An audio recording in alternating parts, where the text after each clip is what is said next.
Back here in Arlington, AT&T Stadium. What a place. Ready for a pretty important football game today, even though it's the early season. What you don't want to do is go 1-3 to start. And both of these teams, currently you see where they sit there at 1-2 with Matt Patricia in his first year leading the Lions.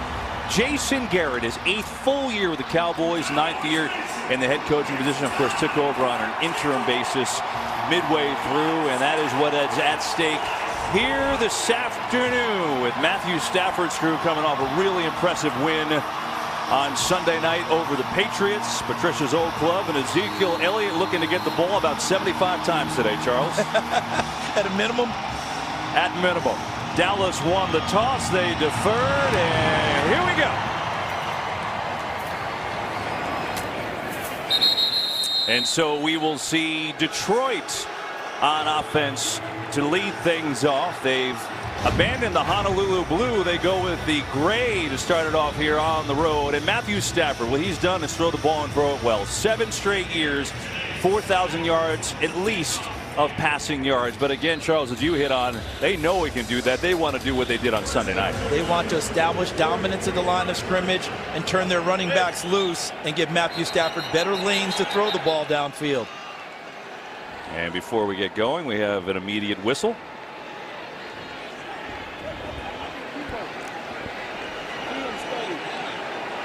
Set things up, and now we're ready to go. 1st and 10 from the 25, and then we'll start out with a run. It is a good run from Johnson. Kerryon Johnson sprinting free into Dallas territory. And Johnson, after a 70-game drought without a 100-yard rusher, had over 100 last week, and he starts with a 32-yarder. Did you see Luke Wilson, the tight end, number 82, right in there? He became the lead blocker, and the offensive line right here, 82. Take a look. So there's Johnson. Wilson right there, and then here comes Kerryon Johnson, number 33, right behind him, and breaks off the first big run of the game for Detroit. What a start for the rookie from Auburn in this suddenly found run game for Detroit.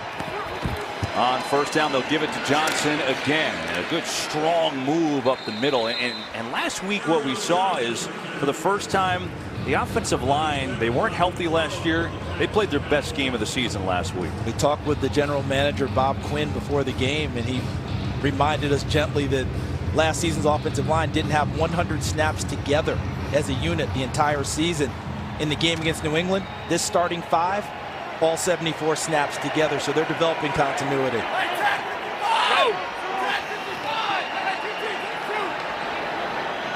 Bud, go. Is it Bud? 2nd down, run it again, and that is not going to go anywhere because Tyrone Crawford just busted that to pieces.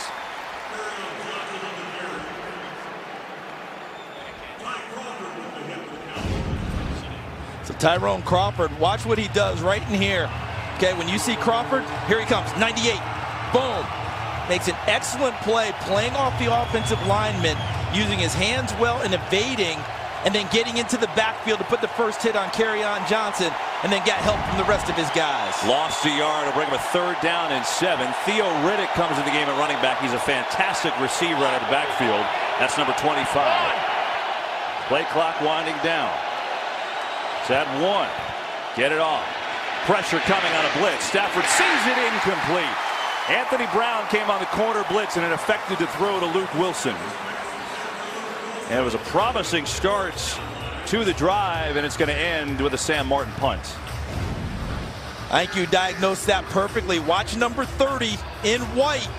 Gets his hands up, and he got there in just enough time to make Matthew Stafford throw it with a little bit more heat than I think he intended, and that helped cause the incompletion. So a 32-yard run by Kerryon Johnson to start it, but the Dallas D stands up. Big play from Tyrone Crawford and a blitz.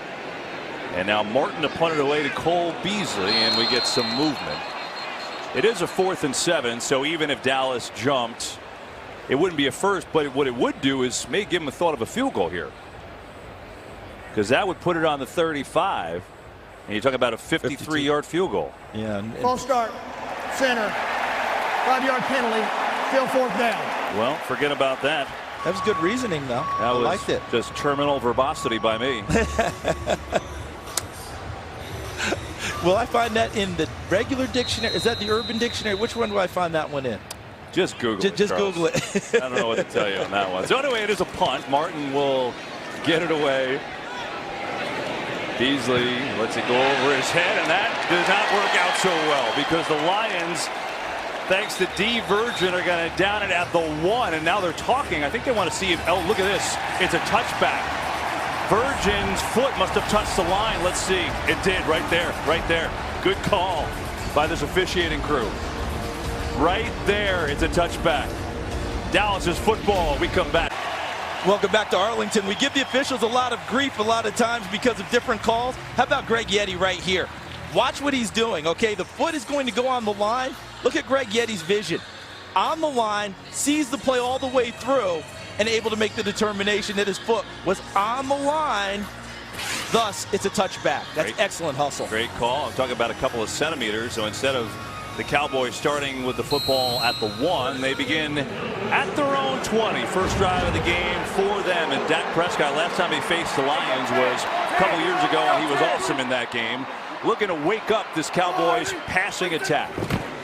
And they will first hand off to Ezekiel Elliott, who has to hustle his way back for maybe a half-yard game. And that's the irony is when you talk about this Cowboys team, yeah, they're 31st in the league in passing, but you think it's about running it even more, which they have done well. Yeah, and being able to run it, but they have to convert third downs. And now they're trying to play with a little bit more of an up-tempo pace to start this game.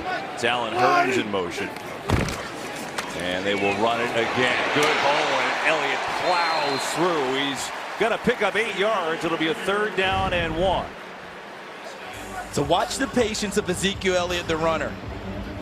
He sees it. See how he takes a little skip step, and then he sees the vision, and he starts to go to his left, realizes the hole opened up back right, and look at how he blasts through it once he makes up his mind. That's the direction to go. Looked like the Cowboys were hurrying it up. Prescott got in a pistol. 3rd and 1. Elliott, he's going to be stopped short. In fact, they may have lost a yard there. Wow. I think Devon Kennard, number 42, was the first guy there to help spill the play. Free agent acquisition from the New York Giants that Matt Patricia really wanted. Watch him crashing from the left side. He sees it, and actually, Ezekiel Elliott tripped with Lael Collins. Watch number 71 in white blocking for him. He twists his ankle there and then hits the back foot of Collins and goes down. Kennard crashing from the left side. Yeah, and hopefully Elliott is okay. So a wasted opportunity and a 3 and out for the Cowboys. Here is Agnew, who's an all-pro returner, just going to let it bounce. And it takes a Lions bounce up to the 30, and that's where Dallas will down the football. So defenses do their job. Matthew Stafford takes the football. We come back.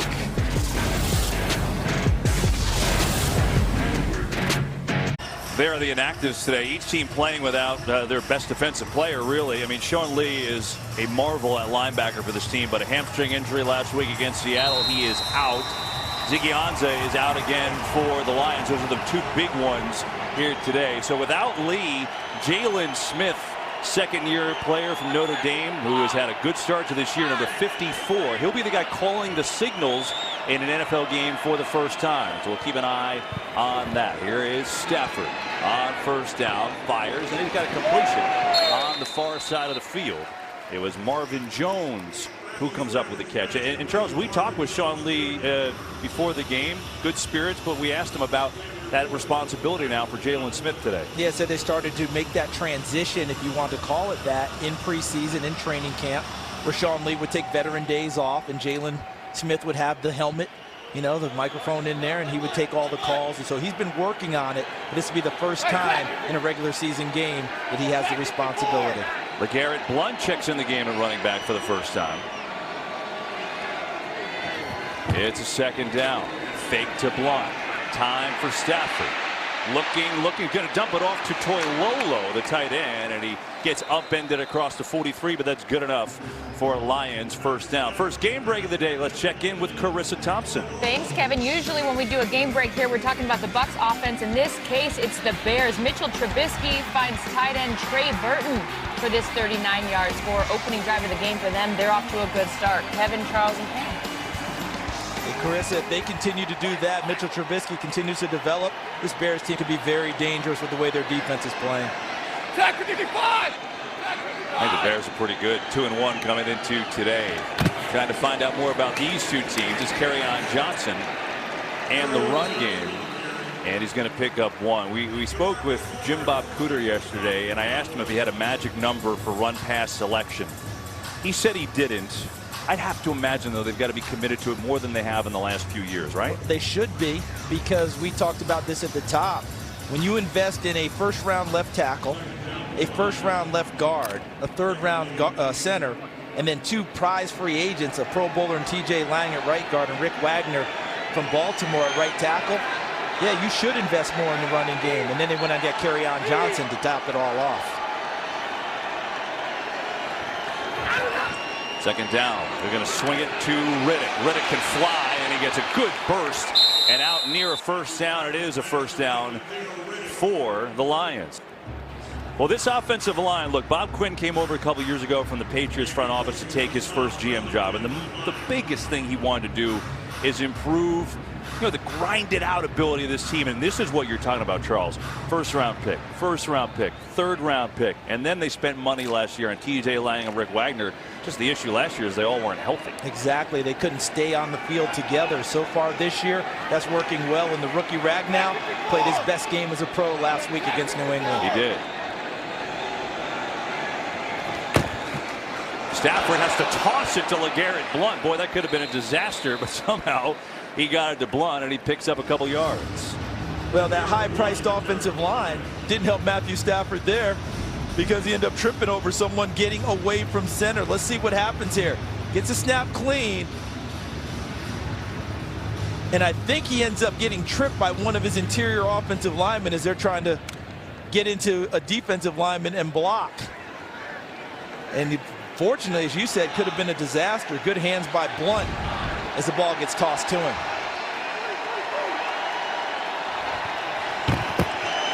They will run it. It's Blount. Makes a couple of moves, but not much running room there. Against this Dallas defense, we told you they're playing without Sean Lee, but this is a defense that it's really good. They come into today 3rd in the league overall. They're 7th in scoring defense. They really have some playmakers at every level. And they're very active. They're the guys that make moves and get upfield and make it very hard for offensive linemen to get their hands on them. Guys like Tyrone Crawford do a lot of dirty work inside to allow guys like DeMarcus Lawrence to get to the passer. And we have an injured Lion down. It's TJ Lang, and Lang has been banged up. He's been dealing with a back injury. Actually missed a game 2 weeks ago with a back injury. Played Sunday night and thought he was going to get up. He was on one knee, and now, as you can see, they're out tending to him. As a guy who's made the Pro Bowl the last couple years, he's their best offensive lineman right now. And so they tend to him. So, look, we told you about the Lions having a commitment to running the football, right? I mean, to give you an idea, last week against the Patriots, Kerryon Johnson, first 100-yard rusher. I mean, it's 70 games. Check this out. You're talking regular and postseason. It's a 72-game drought. It's the longest in the NFL forever. Dallas running backs in that same time, they've had 35 100-yard games from their running backs. So, Charles, slightly different. 100-yard rushers since 2013. Cowboys 35, Lions 1. And you look at the gap in between, you see the teams who have that commitment to running the football, who have backs that they feel are special, and they're the ones who piled up the 100-yard games. Detroit trying to get to that level and take some of the pressure off of Matthew Stafford, pressure he's shouldered his entire career. And we're just setting up this Lions offensive line and how they were banged up last year. They didn't play a lot together. Charles said they had less than 100 snaps together. Now Lang, he's their best player on the line. Pro Bowl player the last 2 years. And wonder if it's that back injury again. Very slow to get up. Certainly hope he's going to be okay. Kenny Wiggins filled in for him the last game. He had to sit out in week 2 against San Francisco. And right there, Jalen Smith coming down, and he crashes into the side of the head of TJ Lang. Big collision. But it looks like he's going off a little gingerly. And as you mentioned, Kevin, you wonder if it's the back. So Kenny Wiggins, 79, started at San Francisco, he should move into the lineup now for the Lions. And he is. He's out there right now. So concern for Lang. And here are the Lions again in Cowboys territory. They had to punt the first time. This will be a 3rd down and 6.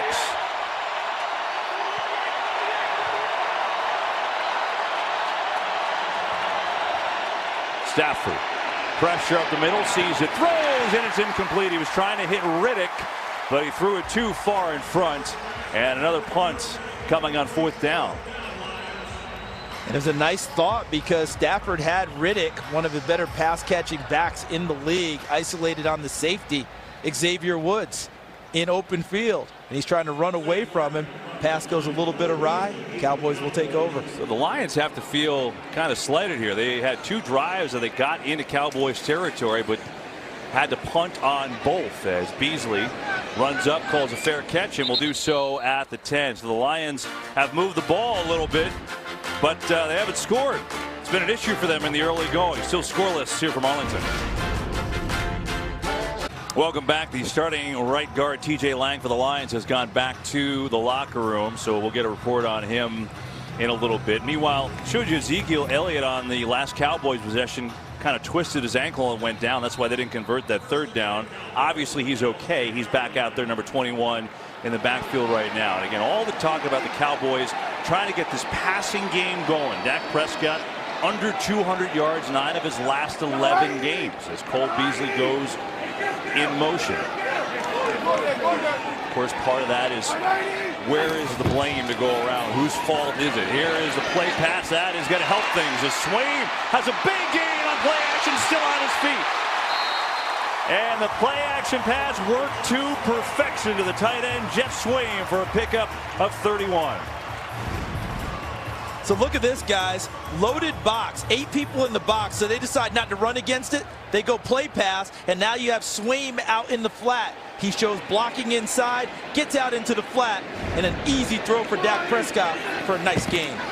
This time they will run it. Elliott, center step up the middle, good gain as Ezekiel Elliott has a 7-yard run on 1st down. And Jason Garrett did tell us about the offensive woes. He said, look, I think this caused us to go back because now you're seeing the tempo they're picking up, and we have to talk to Dak. We had to and really go back to what he likes.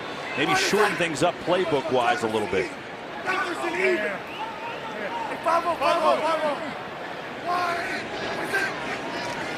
Fake to Elliott again. Prescott has time. Prescott going deep, and it's complete. It's the rookie Michael Gallup who hauls it in.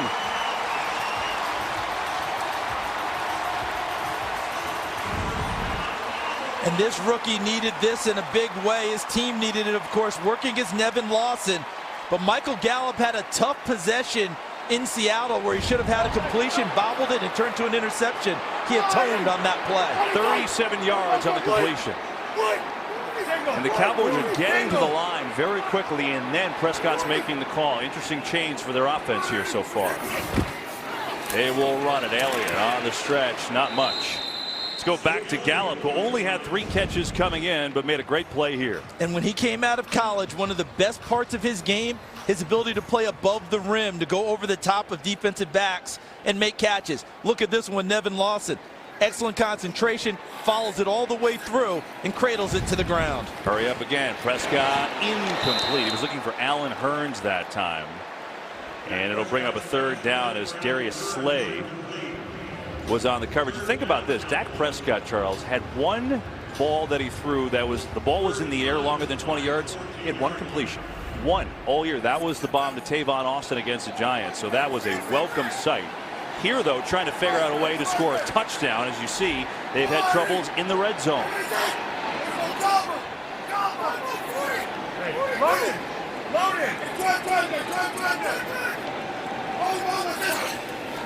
Third down. Prescott. Fade going for the rookie again, and it's incomplete. I'm not sure that Gallup ever saw that football, or if he did, he saw it late, and it'll bring up a 4th down. And that's a heck of a guy to try because you're trying the all-pro Darius Slay. And he used his experience there to knock Michael Gallup off of his route. Do you notice how he used his hands and his body? Gallup was spending more time having to deal with Slay, so he couldn't really find the football. Excellent coverage by the all-pro. So they get the big play to Gallup, but They'll have to settle for a field goal try. Here's Brett Maher, who they kept over Dan Bailey in the offseason. 32-yard field goal attempt. Up and good, and the Cowboys are on the board. So it was the big completion, 37 yards at Gallup to set it up. Cowboys go deep, settle for 3. This was the big play of the drive. Gallup delivering there. Field goal will do for now. You know, again, we're talking about the Cowboys just going downfield, whether it's balls that are in the air over 20 yards or just big plays overall. They had 2 pass plays on that drive of 30 yards plus. One to Swaim, a little dump off, and then one, the long pass to Gallup. They had one all year previously. Yeah, the 1-2 Gallup was the more important one because it showed Detroit that they're willing to take a shot downfield. They've got to loosen up the box against Ezekiel Elliott and find him some running lanes. I thought that was a right move. Good signs for their offense. It is a short kick as Agnew will have a chance to take it up from the 1. On the far sideline across the 20. More on the Cowboys offense. Let's go down to Pam Oliver. Hey there, Kevin. I got to tell you, wide receiver Cole Beasley, he was telling me that everybody keeps putting it on us. You know, that Dak Prescott is struggling because he doesn't have any weapons. Then completely unsolicited, he launches into the wide receivers are getting separation, but they're not getting the passes.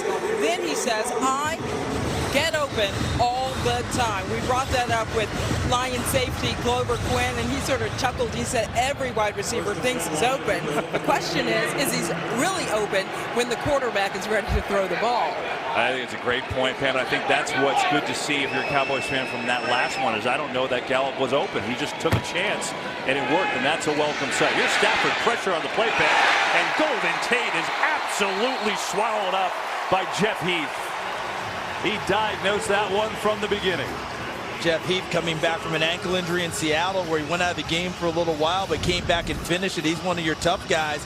Has the coverage on the fake from one side, back to the other. Doesn't get fooled and stays with Golden Tate. And you have to get on Tate quickly. One of the perennial leaders in yards after catch. If you leave separation when he catches the ball, he'll make one move and go past you. Well played by Jeff Heath. Theo Riddick in the game in the backfield on a 2nd and long. 4-man rush. Some pressure coming. Gregory gets a hand on Stafford. Somehow completes it to Riddick. And a lot of work to pick up a few yards on that play. Xavier Woods was on the tackle, but Randy Gregory got his hand on Stafford as he was throwing that football. And they need more pass rush and more plays from Randy Gregory. They're being very patient as he comes back from essentially missing 2 full seasons due to NFL suspensions. Rod Marinelli, the defense coordinator, told us a guy doesn't just come back and immediately be great again. It's a progression. We're trying to get Randy Gregory back to that level. There he is, number 94. That being said, the Cowboys, Charles, with 11 sacks on the year. That's 2nd in the NFL. 3rd down, 11. 4-man rush. Here comes Gregory on a stunt. Picked up. Gets rid of it. It's Golladay. Look at the speed by Golladay. And he's got a 1st down for Detroit. This might be a rising star in this league at wide receiver. He started to make his move as a rookie, number 19 in the gray. And look at him running the shallow cross, and Stafford puts it right on him. And as you noted, that little burst right there. And Stafford adjusts his feet, comes back across field, and puts it on Golladay. And you mentioned that burst, Kevin. Right at the end of it, Golladay had that little extra jet to pick up the 1st down. He's a big guy. He's 6'4", listed at 213. On 1st down, they'll get back to the run. Blunt gets through the line of scrimmage, and he has a nice gain of 7 yards on 1st down. We've got another game break. Say hello again to Carissa Thompson. Thanks, Kevin. We're headed to Lambeau. Aaron Rodgers got back and find Jimmy Graham his 1st touchdown as a Packer. They go off to miss the extra point. They're up early in this one, 6-0. Kevin? We got the old throwbacks on, Charles. Yeah. That's not one of my favorites. No, it's not. It's not ideal. I think. Remember, that's before they went to the green and gold that Lombardi brought in. Yeah, I like the current uniforms right now, but Packers like that lead. Stafford, quick hitter over the middle, and that will be good for a 1st down. He hit Marvin Jones to move the chains. Injury update. Let's go down to Pam. Hey, Kevin, an injury update on TJ Lang. He walked off the field. He had to be helped the whole way into the tunnel, basically being held up by the medical staff. The Lions just told me that Lang is being evaluated for a concussion. We'll keep you updated on what happens next. All right, Pam, thanks. So, Charles, you did point out on that replay that the two helmets collided there kind of inadvertently, and I guess that's where it's from. Now, the fans are making some noise here because they just showed the replay on the big board, and I'm not sure this is a catch. And there's the challenge flag that comes from the Dallas sideline. So Jason Garrett, sure was told, and the fans told him too, hey, you might want to look at this. Dallas is challenging the ruling on the field of a completed catch. See the ball bobbling there a little bit. No control, no control. Yeah, that's incomplete. I think that's going to come back and be overturned. Take a look here. Right there. See, yeah, no chance that comes back as a completion. Yeah, never had it, and ball's on the ground. And so Jason Garrett, his first challenge of the year, and I think, barring something crazy, this will be a good challenge. You know, Charles, it helps when you have a television board that's the size of Texas to really show the fans that, hey, you might want to challenge this. And of course they got loud, and while they look at this, there's the big board. Yeah. And the house that Jerry Jones built. It's what a place to watch a football game. Now, how come that one is so clear in its picture, and the one I have at home, which is a normal size, fuzzy, I can't get it right, so I have to talk to whoever's doing it here. But whoever the coach is upstairs responsible for challenges and talking to Jason Garrett was all over that call and got it down to him in time. For me, they'll worry about that call, but I think the Dallas offense, look, we talk about going down the field, but you can see small things. How about adjusting the tempo, getting to the line quickly? You think that's been a factor? I think it has been a factor. I think it's very similar to a basketball team that comes out and it's a little lethargic. And a lot of times the coach will put a press on, not so much to get the takeaways or the turnovers, but to get their team moving faster, to get them going. And I think that there was some of that with Scott Linehan with his offense. Let's keep it moving a little bit quicker, guys. And now they've got to continue to throw it downfield and get that 8-man, 9-man box of Detroit backed off a little bit. Yeah, the Lions have moved the ball, but they haven't scored yet. Let's get the call. The pass is incomplete. The ball hit the ground. Only 3rd and 3, the 44-yard line. Please reset the clock to 1:49, please. 1:49. Okay, so Walt Coleman and everyone in New York doing a good job. That was the correct call. That'll move it back to make it a 3rd down. And by the way, just to follow up the Pam Oliver report, TJ Lang is now officially out for the game, the right guard. So they will play this one with Kenny Wiggins on that right spot. 3rd down and 3 for the Lions, where they're 1-3 so far today.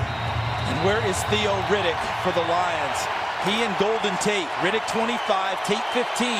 Their biggest threats on 3rd down. Well, Riddick's in the backfield. Golden Tate is going to be on the slot on the near side. That's him, number 15. On the move. Stafford throwing that way and has a completion. You called it, Charles. Golden Tate, good old reliable, who runs into his old friend Chris Richard. They were together in Seattle. 1st down for Detroit. And they utilized the motion. Watch Tate 15 go in motion. They utilized that to get Anthony Brown backed off of him in coverage because Brown has to go behind his lineman. And that's just enough separation so that when Tate breaks off the out route, he has enough gap between himself and Anthony Brown to pick up the 1st down.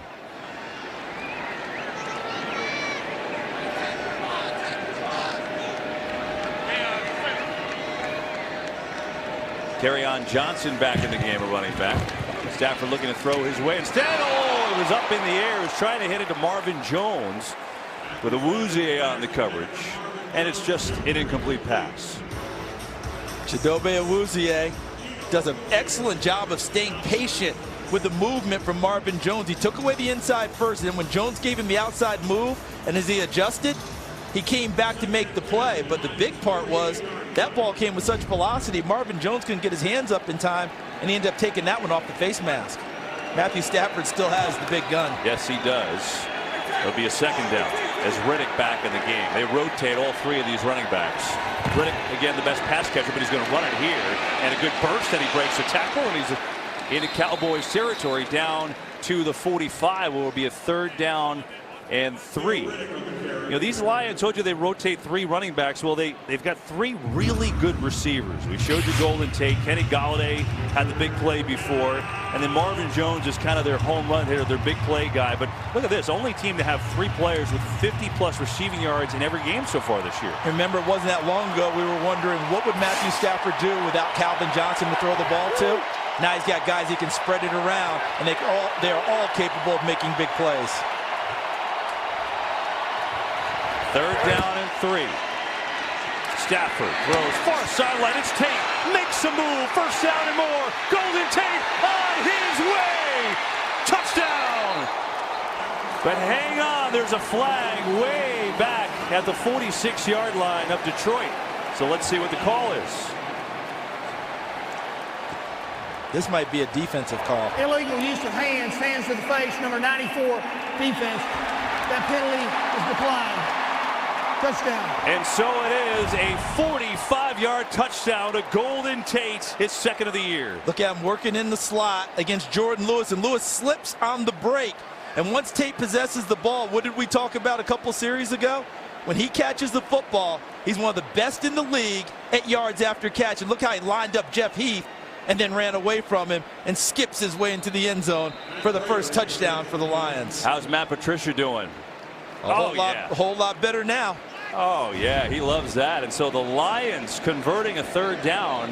And the first time they convert in Dallas territory after being there for the 3rd time. Extra point by Prater is up, and it's good. And so the Lions have taken the lead with 19 seconds to go in this first quarter. 7-3 Detroit. And we'll be right back. Well, the Lions have done a couple things today. They have run the ball a little bit. They have possessed the ball for 10 minutes and 45 seconds in this first quarter. And Golden Tate, it's like he's the champ. Give a little hug to his first-year coach, Matt Patricia.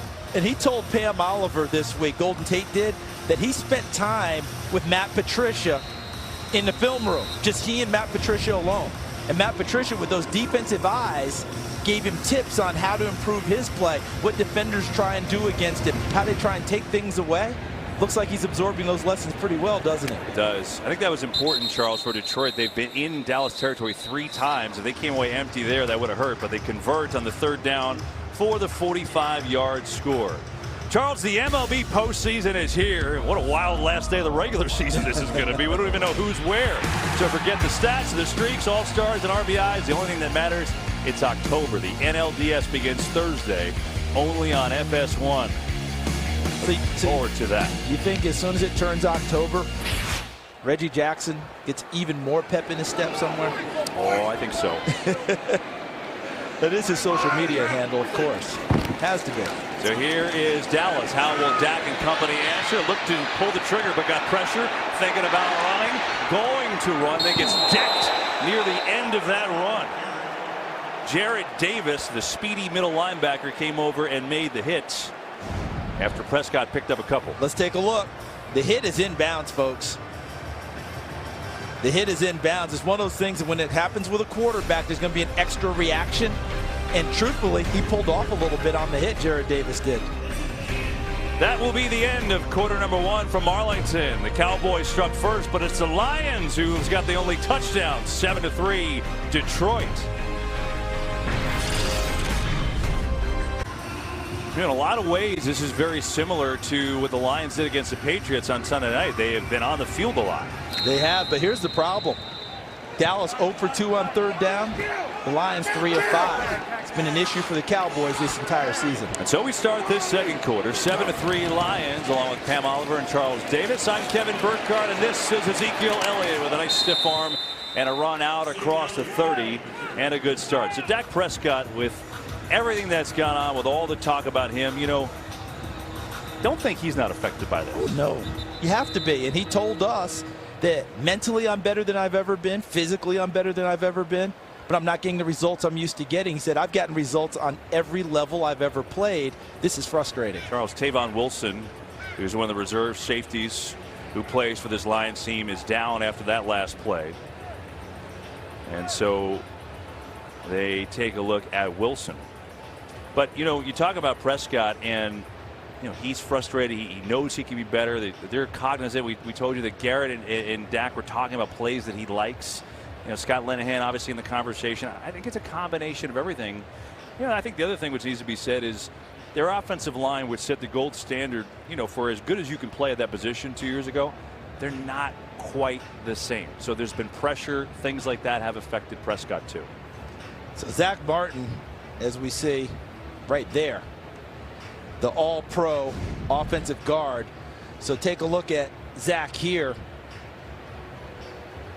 And as he pulls, and Tavon Wilson coming up to try and take on and set the edge so other guys can get there, he's thinking to himself, if I'm giving up my body for Zach Martin coming, there needs to be someone at the edge ready to make a play, guys, because that's a total mismatch. But give Wilson credit for giving up his body to try and make a play. That's giving up 110 pounds. But all the talk about Dak Prescott that we've just had, it boils down to this for me with him: third downs. A lot of those are on him as the quarterback. They've got to start converting them so this offense can get moving. He's the focal point. Lions showing blitz. Third down and 3. Here they come. Pressure up the middle. They're going to set up a little floater to Elliott. It was almost like an alley-oop, but it worked to perfection, and it's enough to move the chains for Dallas. So right there and right here. Here comes the pressure, and then getting out was Jarrett Davis, the other linebacker. He sniffed out the play and read it and got out ahead of the blockers, but just enough there to pick up the first down for Dallas. Elliott up the middle, breaks through. Ezekiel Elliott, nice run. And he's got 10 and another Cowboys first down. We've got another game break. Let's go back to Carissa Thompson. Thanks, Kevin. So the Pats were already up 3-0. Everyone's panicking because of the Patriots. Well, they're not panicking. Tom Brady to Cordero Patterson for this 55-yard touchdown. They're up 10-0. Remember, they host the Colts this Thursday on Fox. Kevin? Carissa, thanks. Ross Smith in the game in the backfield. They'll throw it. Prescott far side. Flag on the field as well. Hearns is there. And he makes the catch, does Allen Hearns. And there's a penalty, too, so let's wait and see. They said, by the way, that Elliott was stopped short of the first, so technically that was a 2nd and 1. All right, Walt Coleman, we get you. Mike didn't work, but bottom line is the Cowboys will take the catch. A first down. And let's go watch it. Here's Hearns. Give Hearns a ton of credit for understanding where he is on the field, working against Darius Slay. Knows exactly where he is on the field, establishes feet in bounds so that he can lean away from Slay, making the catch, and still keep his feet down. Here's Rod Smith, gets his first carry of the day, and he's got room to run. Cowboys are running the football today. That time it's Smith who gets a block from Smith, Tyron Smith. And I see substitutions coming in for Detroit. Ashawn Robinson, number 91, coming onto the field. Deshaun Hand, number 93. Two Alabama products whose best parts of their game, run defense. They're getting them on the field now to try and slow down the Cowboys, who are running it well on this drive. So Elliott gets his first series off. Again, the Lions playing once again without Ziggy Ansah, the best defensive lineman. Prescott on the fake. Prescott lets it fly. Going deep, far side. Oh, it's dropped. Tavon Austin had it. Slay was on the coverage. Not sure if he got a hand in there, and now Austin appears hurt. That pass was right there. And now you have concern for Austin. And even though it was incomplete, hoping Tavon Austin is okay, it's the exact right play to make. Even working against the all-pro corner, Slay gets his head around. He sees the football, and that ball's right in the hands of Tavon Austin. Slay trying to affect it. So a missed opportunity for the Cowboys, and now Austin is hurt. Back after this, 7-3 Lions. Well, Tavon Austin dropped a perfect pass. Should have been a touchdown on the pass from Dak Prescott. Now he's getting checked out on the sidelines. And one thing, they're not afraid going at the Lions' best corner, Darius Slay, today, are they? No, normally you shy away from a great corner like Slay. But Dak Prescott, Slay, teammates at Mississippi State, He's going after him when he gets the opportunity. Another 3rd and short. Elliott, stutter move, surges forward for a first down. And consider this, Charles, on 3rd downs in the first half this year, the Cowboys were 2 of 17 coming in. So now they've got 2 on this drive. And now they're getting some momentum going, and because of that, what are they doing? They're playing faster. You've noticed with tempo today, when they pick up first downs, similar to what you see in the college game, after big plays or first downs, teams accelerate. That's what we're seeing out of Dallas today. Fake. Prescott has it, almost intercepted. Boy, Nevin Lawson almost ran the route for Michael Gallup there, and it's incomplete. And sometimes with rookie receivers, they have to understand the transition, that sometimes you've got to become the defender. And look at Lawson. He just came from behind him, reads it the whole way, and comes up and almost makes the play. Gallup finally able to get back and try to break it up.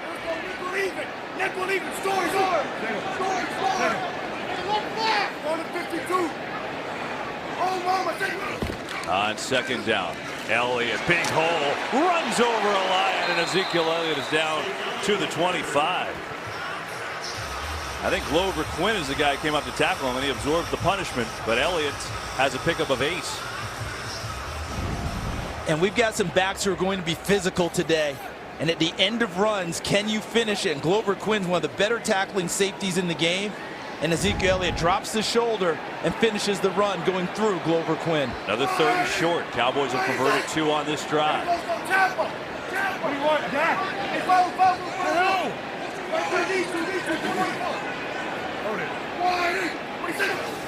Prescott, blitz is coming, sees it, slant, incomplete.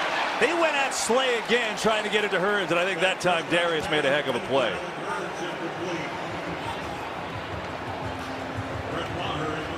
Maybe this is a Mississippi State thing that's going on here, Charles. I don't know. I know this. He did say, Dak Prescott, we have to know where he is at all times and be careful about the shots we take.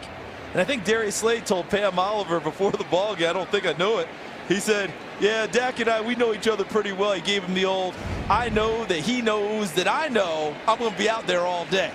It's been quite the battle so far. So he makes a good play. Here's a 43-yard field goal attempt by Maher, who hit his first, and he's hit his first 2. And make it a 1-point game. So the Cowboys at least moving the football in this half, but the Lions D holds up for a couple of field goals. Slay says, no, no, no.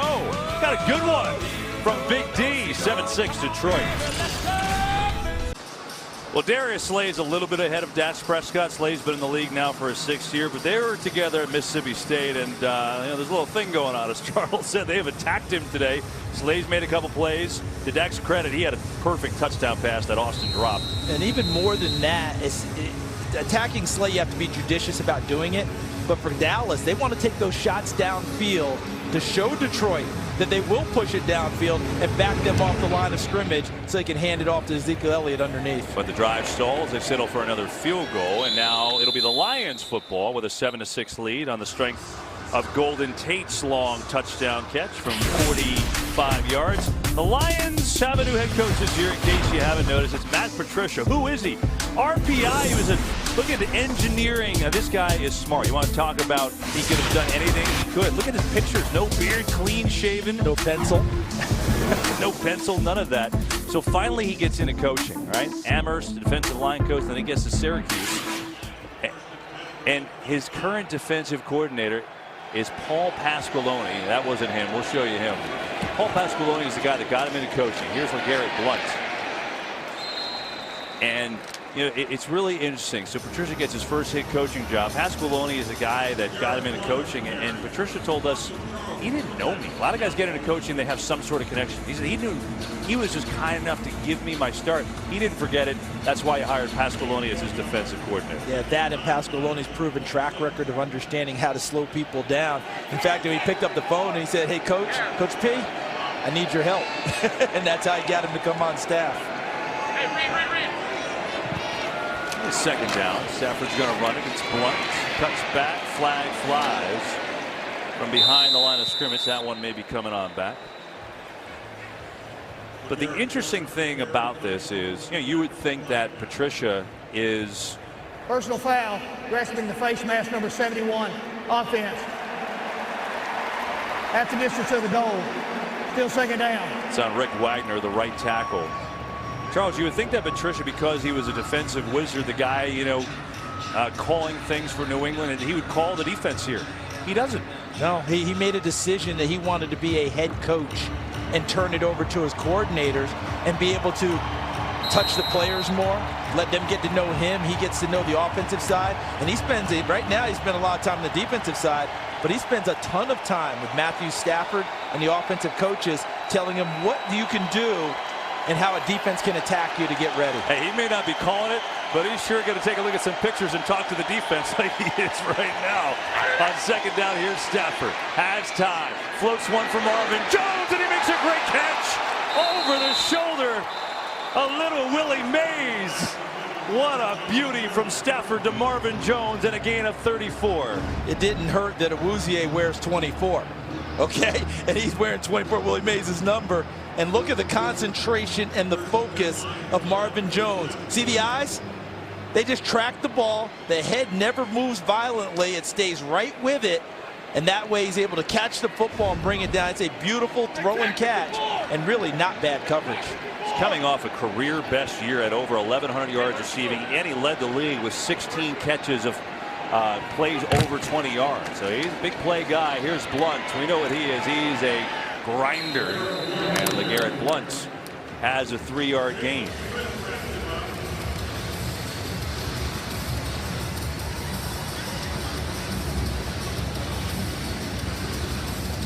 Leighton Vander Esch, who's making his first start, a little limp there. You know, the rookie from BYU has certainly been playing a lot. As a matter of fact, he led the team in tackles last week. Or Boise State, not BYU, excuse me.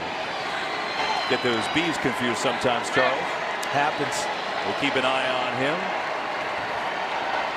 Kerryon Johnson in the game, that tailback. They give it to him up the middle.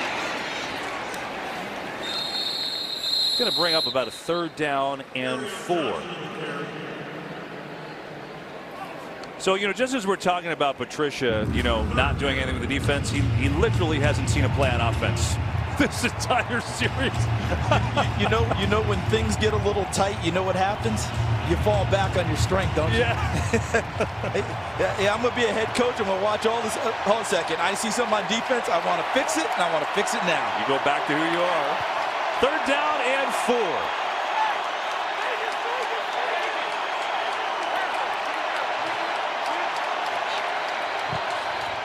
Stafford, late blitz coming. It's picked up, comes near side. What a catch! Awuzie was draped all over Golden Tate, and he made the play for a 1st down. And he's actually there early because he's draped on his back. And see, what everyone's going to talk to now is, did the ball hit the ground? Well, if he's possessing the ball and he has control, the ball can touch the ground. And I think he had control of the football with his hands, even though it was touching the ground as well. The ball can also move, so that's also one of those things. Oh boy, we'll look at this challenge. Take a quick break. Come back Dallas is challenging after the ruling this. on the field of completed catch. That is their 2nd challenge. So Dallas has no more challenges. All right, they just upheld the call. It is a catch for Golden Tate, and a great catch. Let's go to our rules expert, Dean Blandino in LA. Dean, do you agree? I agree. The issue was control. The ball can touch the ground, but does it move or does he lose control? Remember, movement doesn't necessarily equal loss or lack of control. His hands stayed on the football. There was some movement. Ruled a catch. I agree with the ruling of stance. Dean, that's the standard that we're talking about throughout this season. What was called on the field and them upholding that standard. Plus, I thought it was spot on. He caught the football by the rules and what we have. That should have been a catch, and they ruled it correctly. Yeah, Dean, thank you very much. By the way, I don't know how you can cover any better than Chidobe Awuzie did on that play. Tate just made an unreal play, and a 1st down now for Detroit. Blitz coming. Stafford eludes on the run. Stafford just going to take it because he's in trouble, and he turns a sack and a big loss into a positive play of 2. That's one of the most underrated parts of Matthew Stafford's game are his feet and legs, his ability to not just feel pressure and move, but when he does take off and run to gain positive yards. Look at him evade Jeff Heath right there and get out on the corner. Nothing doing. Hot foots and picks up some yardage. Stafford so far 10 of 14, 127 yards and a touchdown. He's having a good day. Kerryon Johnson in the backfield. Pressure. Stafford steps away. Nicely done. He's got a completion over the middle. And the catch is good by Wilson, the tight end. Game break time. Let's check in with Carissa. Thanks, Kevin. Let's get these Dallas fans an update on the NFC East. Carson Wentz to Jordan Matthews for this 56-yard score. Eagles up 7-3. Kevin Charles. The Eagles get Wentz back and they get a little bit healthier. You just have a feeling they're going to start to click offensively. It'll be a 3rd down and a long one. LeGarrette Blount in the game. Instead, they're going to sneak with Stafford. Boy, that was a long way to go, and Stafford patiently gets it done for a 1st down. You don't usually see sneaks. That was almost 2 full yards. And really, I think they fooled Dallas a little bit as they fooled us, because you had a fullback and tailback in the ball game. So you're bracing for them. But look how Stafford just kept his feet moving, head down, and just kept grinding his way towards the 1st down. He feels the roadblock. He keeps his feet moving. He feels the pile push, and he follows it to a 1st down. Meanwhile, Detroit has Jamal Agnew, their all-pro punt returner on offense. There he is in motion. This is a new wrinkle. They give it to him on a jet sweep. Agnew with speed, has a move. Agnew inside the 15, so how about that? Jim Bob Cooter pulling out all the stops as Agnew gets a carry, and it's a good one as he moves the chains.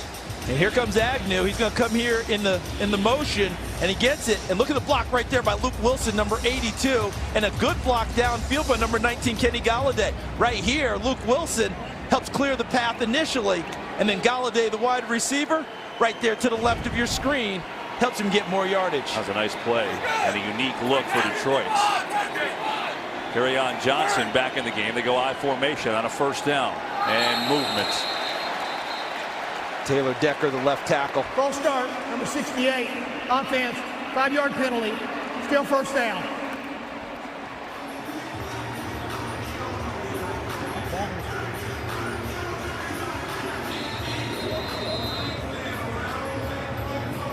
You see him right there just thump his chest. My bad. Might want to think about running a play in his direction. He might have a little extra determination after the penalty.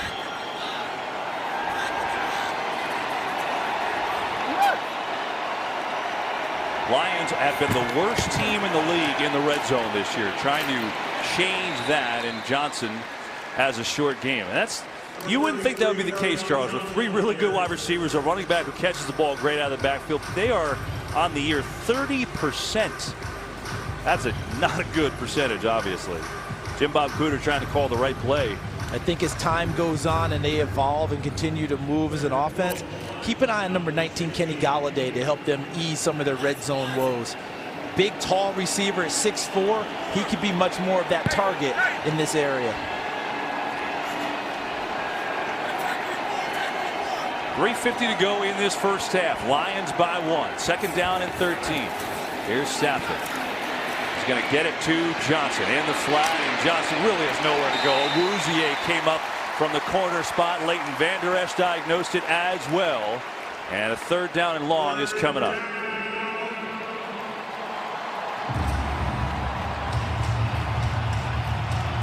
One thing, Charles, I'll say about, talk about Dallas coming into today. They were 2nd in the league in sacks. Stafford, for the most part, has had a pretty clean pocket today. Had a chance to throw the football. Certainly has. We haven't really heard much from number 90, DeMarcus Lawrence. 14.5 sacks last season. They haven't gotten him to the quarterback yet today. This is Lawrence down here, their best pass rusher. 3rd down and 12. Stafford's going to throw a fade for Marvin Jones, incomplete. He threw it out of bounds, but Awuzie had excellent coverage. And so another red zone failure for Detroit. I know that Golden Tate made an incredible catch on Chidobe Awuzie. All in all, not a bad series for Awuzie, number 24. He had the big catch from Marvin Jones, right, fading away from him. Then he had the catch by Tate. But look at the coverage here. The play before, he'd come up and help make the tackle on the swing. This young man is really growing up and growing up fast on the corner. And so it'll be Matt Prater. 7 of 9 on the year field goals for him. 33 yards for Prater, up and good. And so the Lions extend their lead to make it 10-6. While we have a moment, good chance to find out what's coming up at the break as we check in with Kurt Menefee. Coming up on the Visa halftime, guys are taking their notes on the Patriots and Dolphins game. And my man Terry is drawing up a game plan as to how the Texans can get their first win of the young season. Look, I drew you with a hat. Huh? This is what I have to deal with. It's all coming up on the Visa halftime.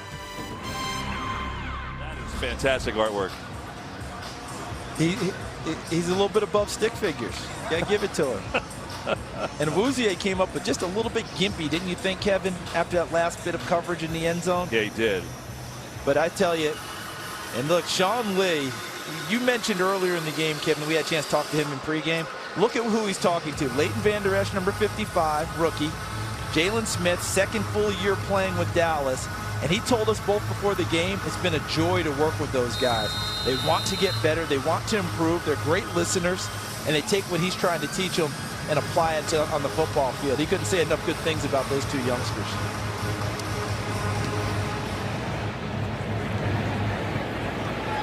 Here is Thompson will take a knee. Cowboys football, 2:50 to go in the half. They're down by 4. Well, one thing is for sure, right? They are at least throwing the ball down the field. Here was a short pass with a big gain of over 30 yards. Charles, we haven't seen this from their offense really this year. I think the Scott Linehan offense coordinator, Jason Garrett, head coach, got with Dak Prescott, and I think Dak was thinking the same thing. And they said, when we get one-on-one opportunities downfield, we have to take our shots. We've got to get people backed off the line of scrimmage. We've got to loosen up the box for Ezekiel Elliott, and we've got to generate bigger, more explosive plays in the passing game.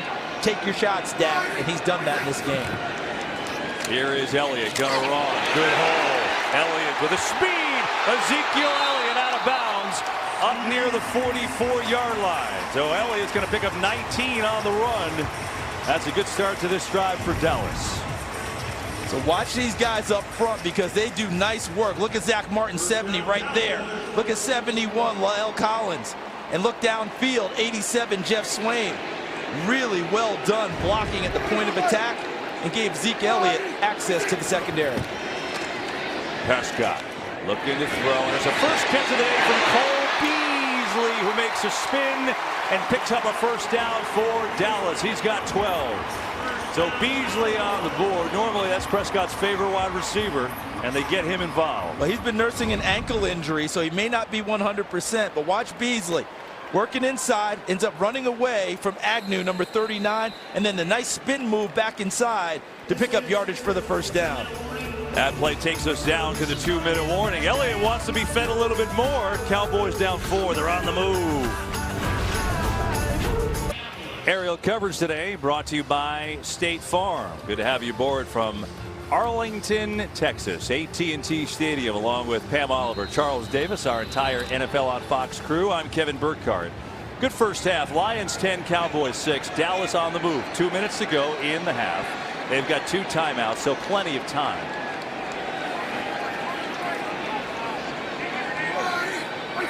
On first down, it's a 4-man rush. It's protected. Now Prescott thinking about running, and he falls down, gets up, and then gets decked. And now a flag. It was almost like Prescott thought it was college rules and then got up, and now we get a penalty. Romeo Okwara is the guy that came in on the hit, but let's sort this all out. An initial blush to me, I hope they pick up the flag, because I'm not sure that it would be unnecessary. I mean, Dak Prescott down, up. This is going to be a tough one to me for Detroit to have to handle if that's a call against them for any type of roughness call. He still appeared live to me. It's almost like Prescott thought he was touched. Was he? If you call it that, if you call it down there, but there were no whistles blowing at that time. You know, there was one. Was there? I think Okwara might have touched him. And I think that's what they're going to call There are 2 fouls down. on the defense. Let's see. Illegal contact, number 23. That penalty declined. Personal foul, unnecessary roughness, number 95. Defense, that penalty will be accepted. First down.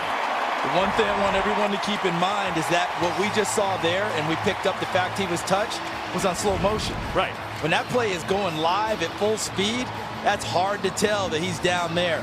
Now, was there a whistle? That's the key to everything. Were they blowing the whistle? If so, Okwara was guilty at that point. I got to tell you what. That's hard at full speed. I think Okwara touched him, and that caused him to fall. I think that should have been a tackle. or a sack, however you want to rule it, but that's not the case. It's a penalty and it's a big one. And now they're going to set it up to Elliott. Tries to get to the edge. Does so. Ezekiel Elliott on his way. Diving. Touchdown.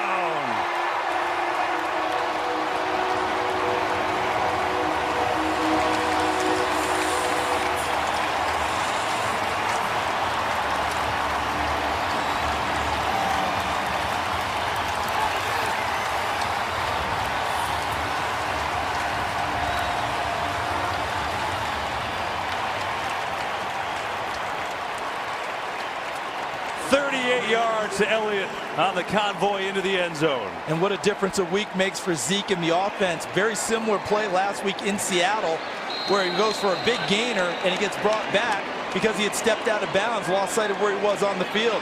This time he knew exactly where he was and found the end zone. And the extra point by Maher is up and good. And so the Cowboys retake the lead. 38 yards to Elliott. Let's take a look. So watch the screen. It's going to come to the right. And Collins lets him come through here. And then look out in front. Now you get Looney 73. Zach Martin 70. And then on the backside, 52, Connor Williams. Great block by Martin out front. Looney ends up getting 2 at the end. And Zeke Elliott comes in. They invite in Devin Kennard, 42, with Lyle Collins. Now here comes Zeke. And he's going to outrun the first defender. Martin out in front. Watch Looney, 73, right there at the end. He essentially gets 2 with his block at the end of the play. I mean, Joe Looney's got some wheels. All 6'3", 315 pounds of him. He was running. Filling in for the All-Pro center, Travis Frederick. He's had a little bit of a journeyman's career thus far, but that play, he looked like a Pro Bowl center the way he got out in front of his All-Pro running back.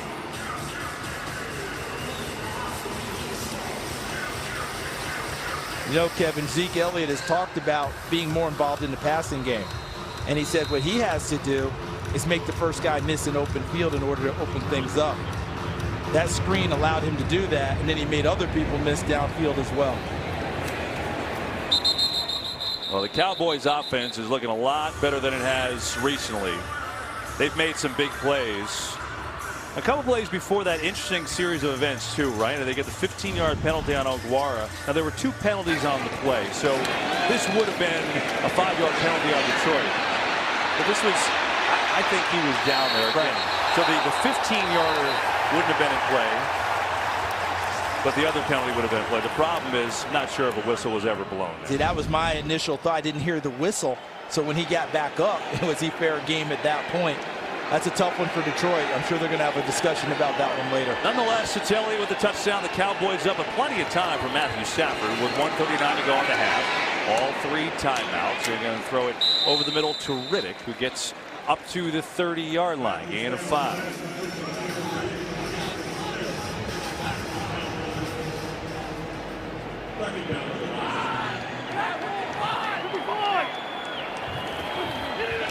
Four-man rush.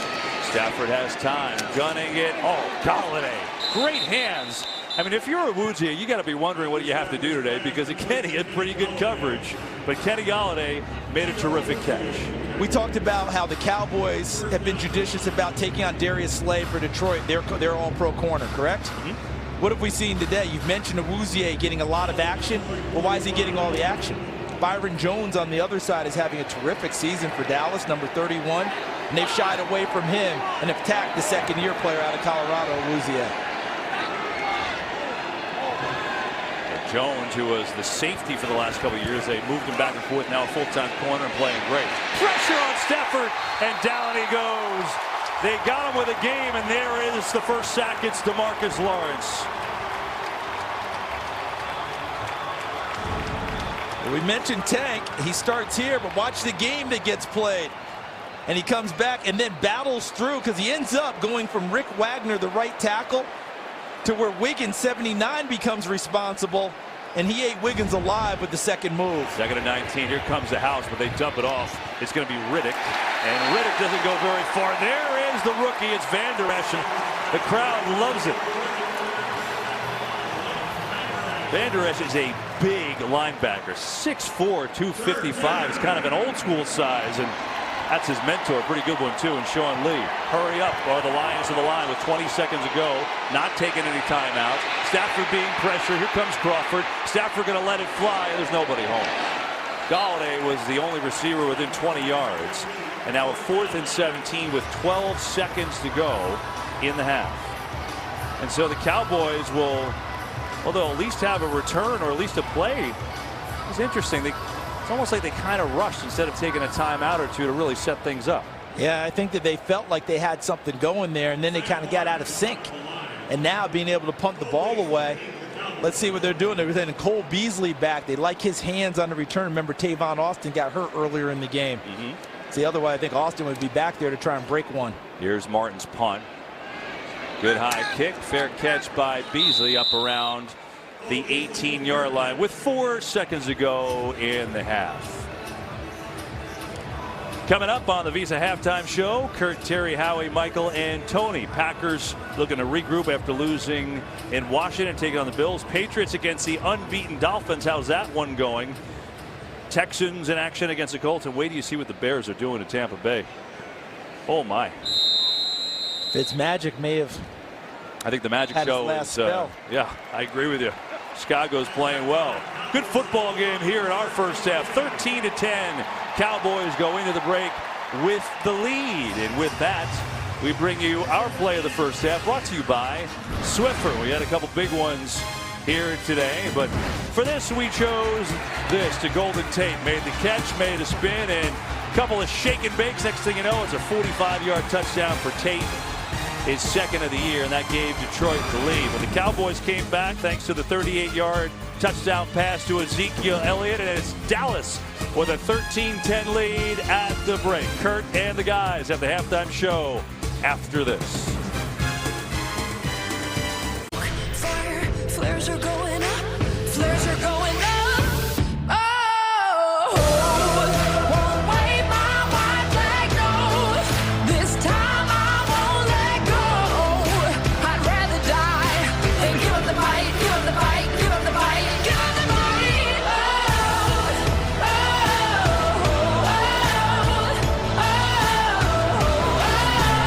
That was today's game flow, brought to you by Progressive. Good first half. We're about to start this third quarter from Arlington, Texas. 13-10. The Cowboys lead the Lions. Dak Prescott's been good. Matthew Stafford has also been good, and Ezekiel Elliott has been a big factor here today. 10 carries, 58 yards rushing, and then the 38-yard touchdown reception that gave Dallas the lead. Cowboys won the toss earlier and deferred, so they will get the ball to start this second half as Martin will kick it off to Deontay Thompson. And he will come on up and take a knee, and that's where Dallas will start from their own 25-yard line. So, hey, everybody, by the way, Charles Davis, I'm Kevin Burkhardt. So we're talking about Dallas, just if they're not going to have the big plays, at least taking shots down the field. They've had both today. They certainly have, and that's been a big key to this. We started this game talking about Ezekiel Elliott controlling the game for them, but that Dak Prescott was going to have to win on third down. Well, it's not just been third down for him. It's been other downs, as you noted, pushing the ball downfield, and that's created other opportunities. Both quarterbacks are playing well. I mean, obviously Stafford's throwing it a lot more, but you take that from both sides. And so we've got a 3-point game, and here is Dallas with the football, and here's Ezekiel Elliott very patiently running. Flag flies from back behind in the defense as Elliott has a 4-yard gain. Let's see from Walt Coleman what that call will be, as Cole Beasley is slow to get up. As Charles pointed out earlier, he's been dealing with a bad ankle, and that very may be the case. 93, defense, 5-yard penalty from the end of the play. First down. Penalty on Detroit. Down to the sidelines we go with Pam Oliver. Well, seconds before the end of the first half, I talked to Matt Patricia. He was upset with his defense, so much so that he gathered them up before the half ended. It was something I've never seen before. He said, there's so much bad football going on out there. We need to do better and forget about all those penalties that we've been committing. He says Dallas is just playing way too smart. Jason Garrett, he agreed with that. He says we're doing a good job being us. He said defensively, though, he wants to get off the field on third down. Tavon Austin, the wide receiver, has a shoulder injury, but he'll try to go. Okay, Pam, we'll see if Austin comes back. And Elliott said that was me. He just slipped. The penalties Pam was talking about, the Lions have 5, none on the Cowboys. So those the factor so far in this first half. 2nd and 10. Hey, come here, come here. Hey, boom that, boom that. Boom that. And Austin is, in fact, in the game. Right side, number 10. Play action. Prescott looking the other way. Somebody's helmet's off. They get into Elliott in the flat. Makes a good strong cut. Bounces off defenders. And Ezekiel Elliott has himself a first down. Joe Looney lost his helmet on that play. We saw him running 50 yards down the field before. Now he's losing helmets. What's going on, Charles? Joe Looney came to play today, didn't he? And there's the fake, and there's the helmet. You see it right there. What a beautiful shot of that. And then look at Ezekiel Elliott. Nice block there by Tavon Austin back on the field. And Elliott absorbing contact to pick up the first down. Pressure on the play action. Prescott does a nice job to avoid and just throws out of bounds. So well done as Jarrett Davis came with pressure. And we get a flag late on the other side of the field here. So let's see what the penalty is. Holding, number 28, defense. 5-yard penalty, automatic first down. That's Quandre Diggs, former corner, moved to safety. He had a very difficult holding penalty in San Francisco on an interception by Tracy Walker that negated it. So here's Diggs downfield, and that interception would have given Detroit a chance to win in San Francisco. Ends up grabbing up on Jeff Swaim, and they detected it on the opposite side of the field. 27. Okay, 40. First down. Elliott. Pickup of 3. Charles, you said at the beginning of the show that you thought Ezekiel Elliott had to run the ball more than 20 times. Well, apparently they're listening to you, because currently he's at 13 carries for 65 yards. Yeah, and I don't think there's any, great, analysis on that. That's when they're at their best. They haven't been able to get him to 20 as often as they've wanted because they haven't been able to convert on 3rd down. That's been better for them in this game. He had 127 yards against Seattle, but it didn't quite feel like an Elliott dominating run game, even despite that. That's because they were playing from behind. Yes. Hey, laser. Prescott has set up a screen, and it's incomplete. It wasn't a great throw. We got a penalty on the other side of the field too. So just as Pam talked about penalties, Detroit's going to have a couple more. Prior to the pass, holding, number 42, defense, 5-yard penalty, automatic first down. It's on Devon Kennard, the linebacker.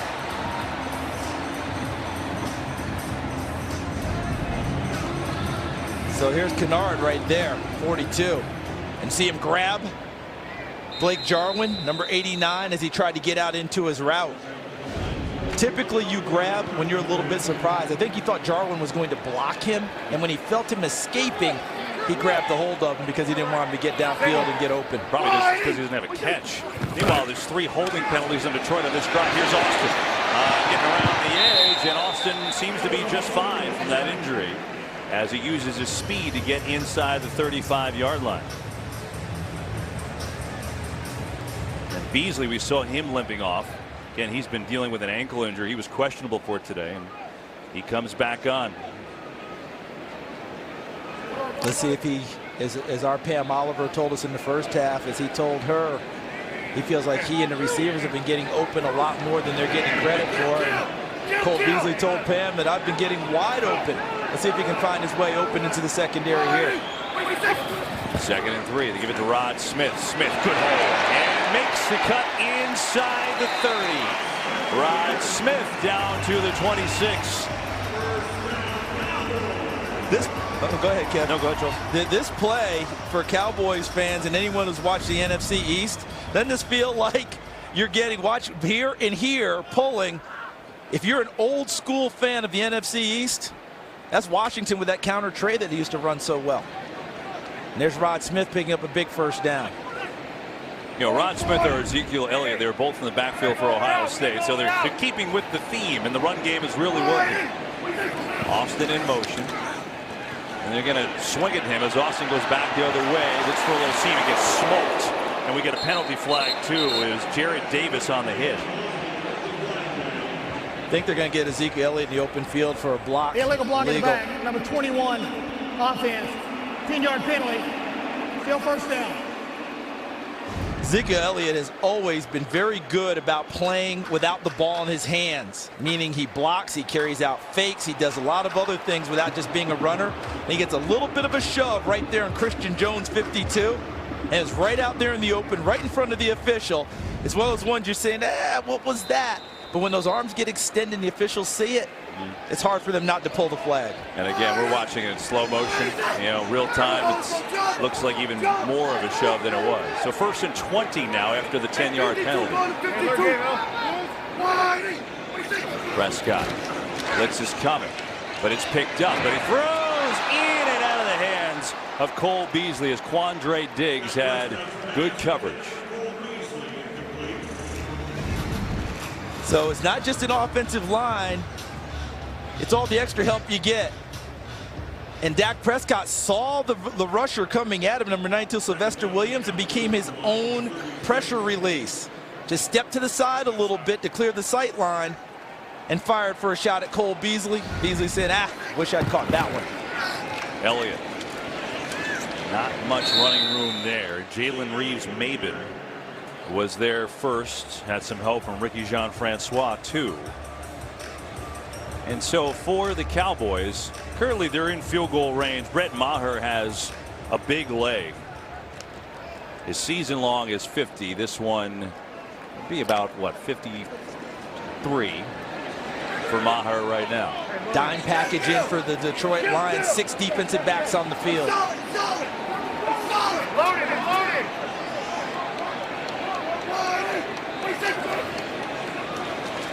Prescott.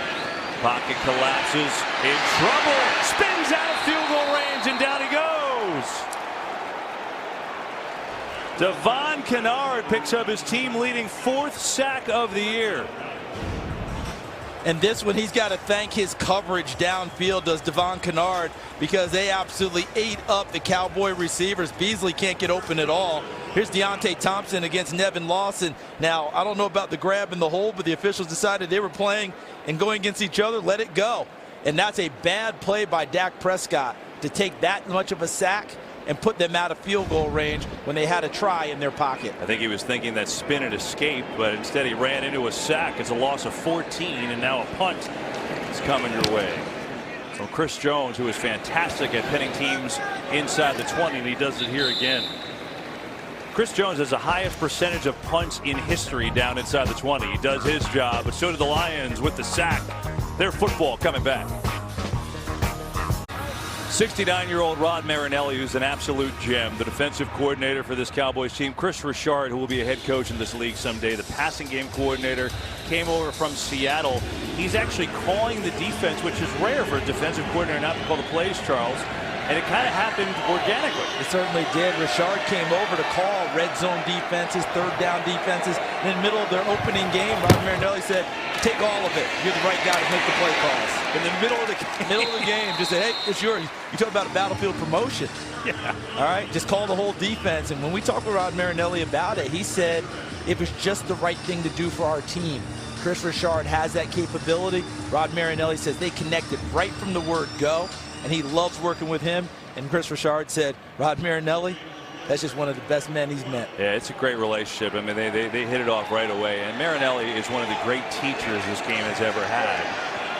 And I got a perfect example for you, but after this play, it'll be a 2nd and 10. Theo Riddick in the game in the backfield. 4-man rush, and there's some pressure. They get rid of it. And it's complete to Hakeem Velez, the 3rd tight end. That's his only a 2nd career reception. He made one week 1 against the Jets. So how about Rod Marinelli teaching? If you look at his desk, we were fortunate enough to see this. Check this out. Remember the old Army guys that you played with as a kid?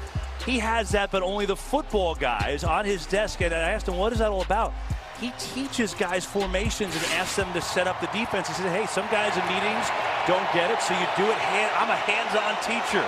I mean, how great is that? He says you get immediate feedback, whether they're correct or incorrect, and you can make your corrections right there with them, and that's how they learn best. Well, here is Marinelli and his real figurines on a 3rd down against Stafford. In trouble, pressure, Stafford sacked! Jalen Smith and DeMarcus Lawrence combining.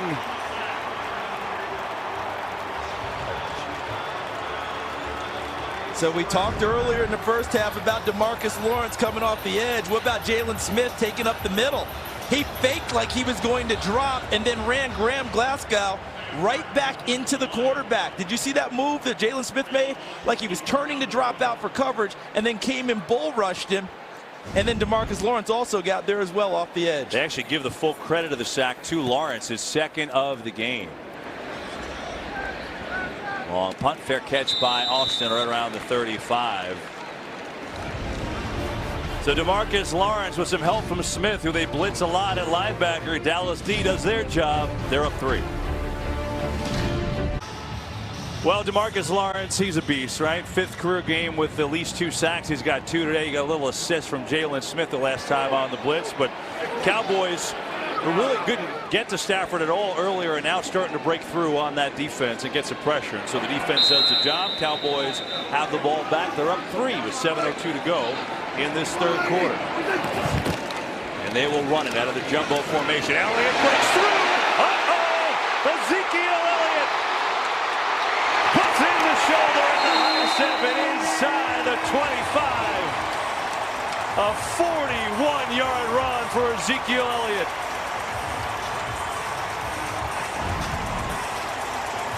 Here we go. Big jumbo formation. 2 tight ends to the right.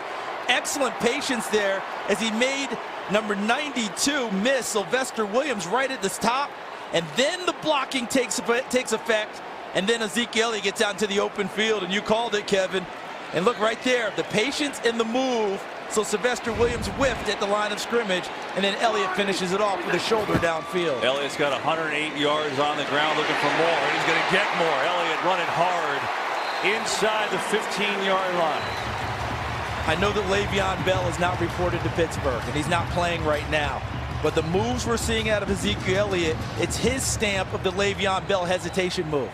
That little hop step that he has, the hesitation, the patience in the backfield. You see it from all the greats, understanding how to set up blocks and play off of them to allow them to gain more yardage than if they go too fast and the play gets killed early.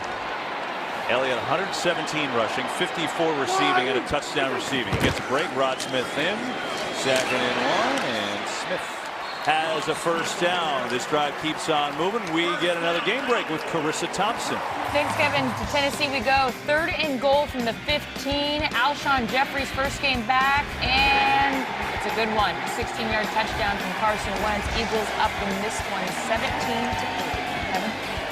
Wentz is back. Jeffrey's back from the rotator cuff surgery. They're starting to get healthy, and they're starting to get a little momentum here. And they brought Jordan Matthews back, and he's excited to be back with Carson Wentz. They had a nice relationship his rookie season in the league. Here are the Cowboys. 1st down and 10. Good-looking drive.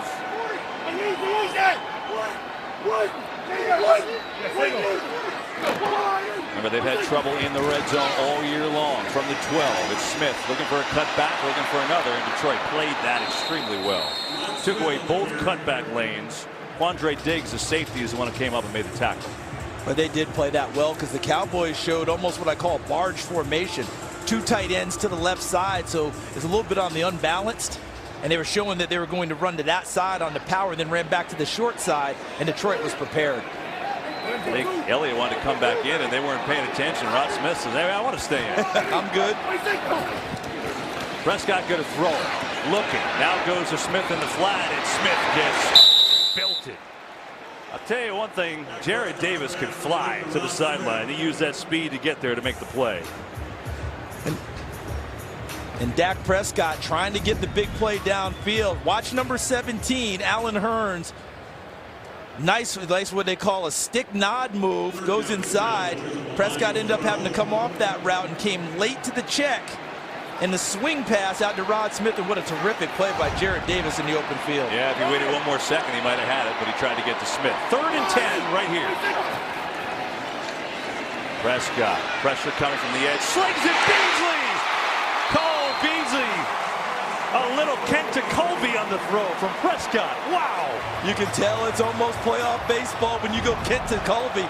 Well, you talk about the arm action, but watch Beasley 11 with the inside shake. And the Cowboys are going fast. 4th and inches, Charles. And they haven't measured this. And a timeout, Matt Patricia. The Cowboys sprinted to the line. try and rush up. And Pat Patricia sprinted down the sideline to get the timeout. But watch Beasley. It's going to be a little shake action here. Fakes to the outside. Watch him whip it back inside. And then the ball delivered accurately and right between the ones. Watch the arm motion. You mentioned Kent Tekulve, the great submariner with the Pittsburgh Pirates. Look at him drop down in the arm action, bring it sidearm, and with great accuracy and dispatch. That was well done because he's falling away, throwing back across his body, and keeps it away from Agnew and gives Beasley a chance.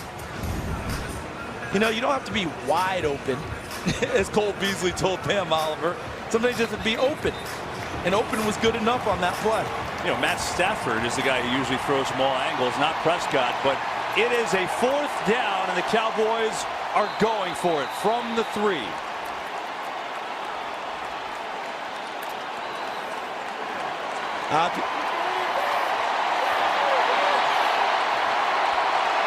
They go 3 tight ends. Elliott in. Elliott gets it. Elliott up the middle. Fumble. The ball is out. Cowboys recover. Now the signal is that the pointing to the ground. The signal is that the play was dead. Now look, it would be a 1st down. Now you're worried about the turnover because on that play on 4th down, Elliott has to recover. Correct. No one else can recover the ball on a 4th down play other than the runner who possessed the football. We have a fumble on 4th down, recovered by not the carrying player. The ball goes back to the spot of the fumble, but it is a 1st down. Right. Yes. So Elliott on that play on 4th down has to be that you can't fumble it forward unless he gets it back. Unless he gets it back. But he got enough before he fumbled to get a 1st down, so it'll be 1st and goal, if that makes any sense to you. Hopefully it does. If you're an old school fan of football, you think Kenny Stabler and Dave Casper with the holy roller, and that's what led us to that rule that you just quoted there, Kevin. Cameron Fleming comes on for a 6th offensive lineman, number 75. 1st and goal, Dallas. Pull back in the game. They'll throw it. Prescott throwing a fade. Touchdown, Swaim.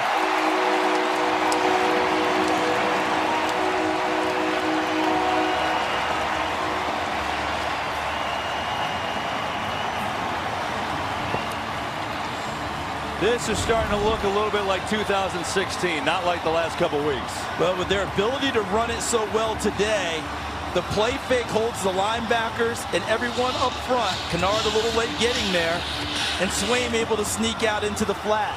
To me, that touchdown pass was as much as getting Dak Prescott more confidence as it was about just being a good play call.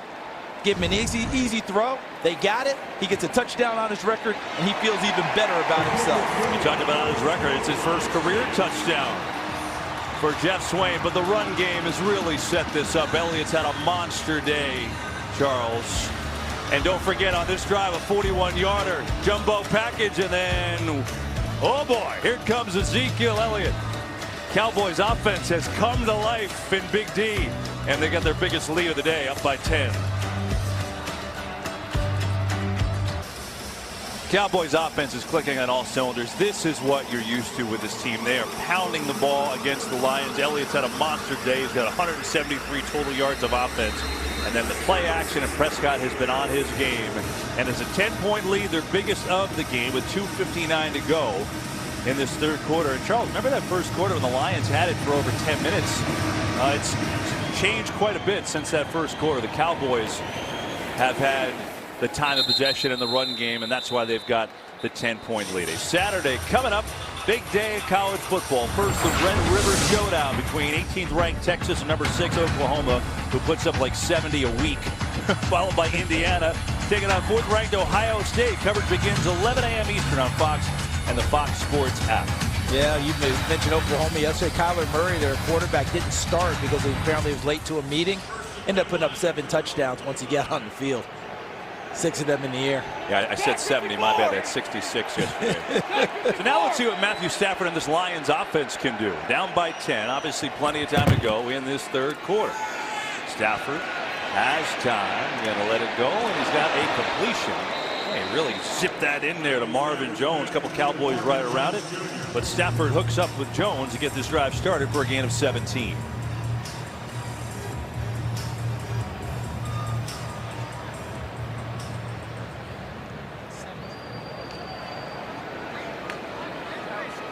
The interesting to see, Charles, how the Lions, if they stick with this run game down the stretch, they do have 85 yards rushing. Remember, 32 of that was in the first play of the game from Kerryon Johnson. Has been much less effective this week than last week. Johnson 7 carries, 41 yards. But again, one of them was 32 the first play. This time they go to the run. LeGarrette Blount goes nowhere. Taco Charlton on the play. What a play it was. Charlton reading the run, crashes inside and makes the play. The first down play for Detroit was successful because of the offensive line. They gave Stafford enough time to go through progressions and find his receiver open a little bit late in the route and stick it downfield for 17. On second down, the offensive line couldn't contain Taco Charlton.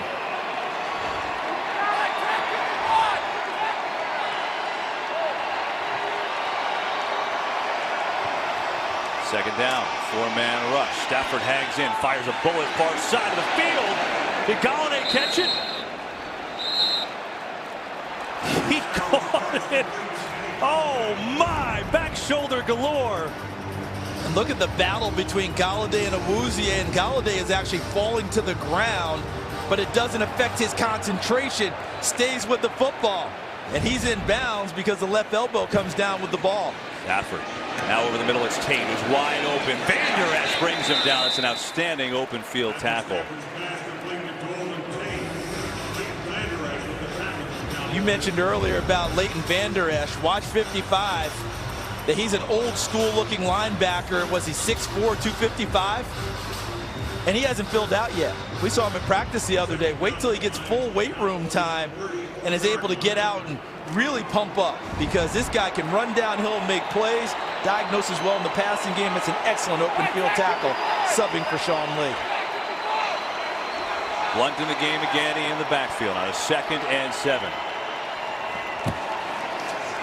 Stafford, pressure coming, trying to set up a screen. It's Toilolo, and he gets down to the 30. You know, Charles, it's amazing. I mean, we've been showing Awuzie, who's had really good coverage today. I don't recall one time where they've thrown to Byron Jones. I don't think they've thrown at him one time. They've made a conscious decision that they're going to attack Chidobe Awuzie, and he has not made it easy for them. No. But they have made some plays on that side, so they have not had to go at Byron Jones, which was by plan. Jones at the bottom of your screen. He's against T.J. Jones. That's the matchup here. Third quarter running down. There they are. Yep. 3rd and 3. And it looks like they're content to run out the quarter and start fresh in quarter number 4, and they will do just that. And so we played 3 quarters here from Arlington, Texas. The Cowboys, their ground game, their defense getting it done. They've got the 20-10 lead. Quarter number 4 coming up. There's the Hall of Famer Jerry Jones in the middle. Stephen Jones, COO on the left. Jerry Jones Jr., Executive Vice President on the right. They're Cowboys leading this game 20-10 here at AT&T Stadium as we start the 4th quarter, but plenty of time left, and the Lions on the move. You see the leading receivers, all wide receivers, but Theo Riddick often has an effect on the game out of the backfield. Tough cover. 3rd down coming up, 3rd and 3. 4-man rush. Stafford gonna float one, caught by Galladay. He has exceptional hands, and he catches anything within a 10-yard radius. And I think the first time they've thrown near Byron Jones, and it's good for a hookup of 22. And I'm not sure that was his coverage, but it turned out to be his coverage. Yeah, See, Byron right. Jones is running deep with the receiver and then comes back when they throw it back underneath. But look at Galladay. And Matthew Stafford told us in our meeting yesterday what he loves about him. He catches the ball with his hands away from his body, often able to have better control that way. 4 catches, 74 yards for Galladay, and he's made some absolutely splendid grabs. Kerryon Johnson in the game in the backfield. Agnew, who ran it earlier, they give it to Johnson. Good room. Kerryon Johnson running hard into the end zone. Touchdown.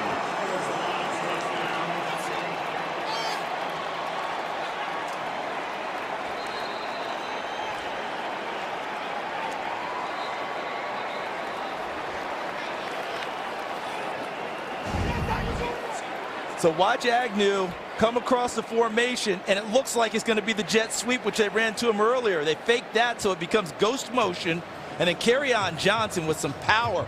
We talked about Ezekiel Elliott finishing runs. Watch Johnson. Drops his shoulder and runs through Jeff Heath, and Leighton Vander Esch and carries him into the end zone. It's a very strong, powerful run by the rookie from Auburn. And Jeff Heath is still down. He absorbed quite a hit. He's sitting up now, so that's the good news, but they are tending to Heath. For Johnson, his first NFL touchdown, again coming off that 100-yard game, first for the Lions in 70 games.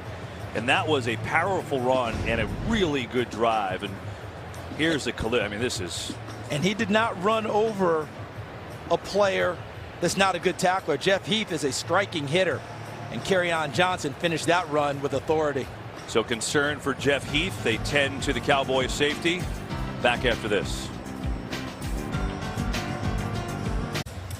Well, we wondered if the Lions would stick with the run, and they have. And Kerryon Johnson's first career touchdown, the rookie from Auburn, first Lions rushing touchdown of the year, and a really good answer, because that's a nice looking drive, and if his extra point is good, you're looking at a 3-point game. It's a lot of discipline that Detroit showed on that drive. Discipline from the offensive coordinator, Jim Bob Cooter. Discipline from Matthew Stafford to stay with the run game and not just start flinging it around. Plenty of time left in this one, as you pointed out, to start the drive. Meanwhile, Jeff Heath is now in the medical tent. We'll get an update on his health after that vicious collision with Johnson on the 8-yard touchdown run. Extra point is good. It is a 3-point game. Kerryon Johnson, who had a great couple of years at Auburn, 2-year starter. Who is he? He's a second-round draft pick this year. He's born in '97 in Huntsville, Alabama, right? Madison Academy, he led them to 3 straight state championships. Guy's done a lot for the community. Took a service trip to Ecuador. A lot of service there. The SEC Offensive Player of the Year last year for Auburn. This year coming in was third among rookies with 161 rushing yards. I mean, last year at Auburn, 1,391 yards rushing, 18 touchdowns, and 194 yards receiving as well. And he's starting to look like, I don't know if the Lions are going to go with a workhorse type, Ezekiel Elliott type back, but he's starting to look like he could handle it if they want it. He certainly does. And you notice who he was sitting right next to is LeGarrette Blount. A guy who runs with physicality and has done so his entire career, and now is embracing his role as the leaders of that running back room. And as a veteran, it looks like he's passed on how you drop your shoulder pads and finish runs. We got ourselves a game. Cowboys by 3, 14-20 to go. Short kick be taken by Thompson. He's got some room, and we get a penalty flag as Thompson gets across the 25-yard line.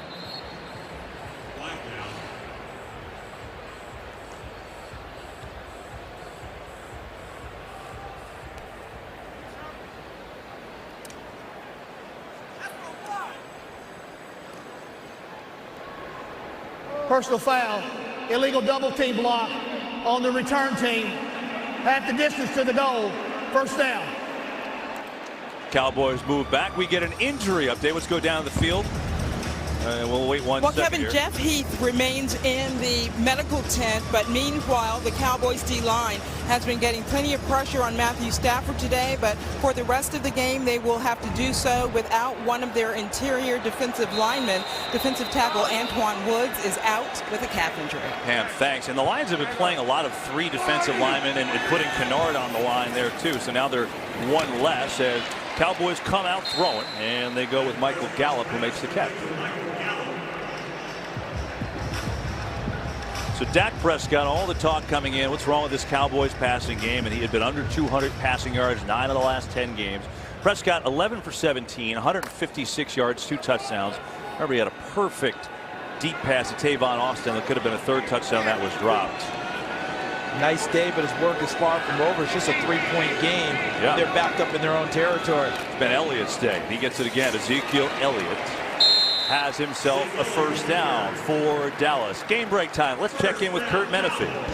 All right, Kevin. Marcus Mariota trying to get the Titans back in it against the Eagles using his legs. He still hasn't thrown for a touchdown pass this year, but that's okay. That one pulls him closer by a touchdown, 17-10 in the 4th quarter. Kevin, Charles, and Pam.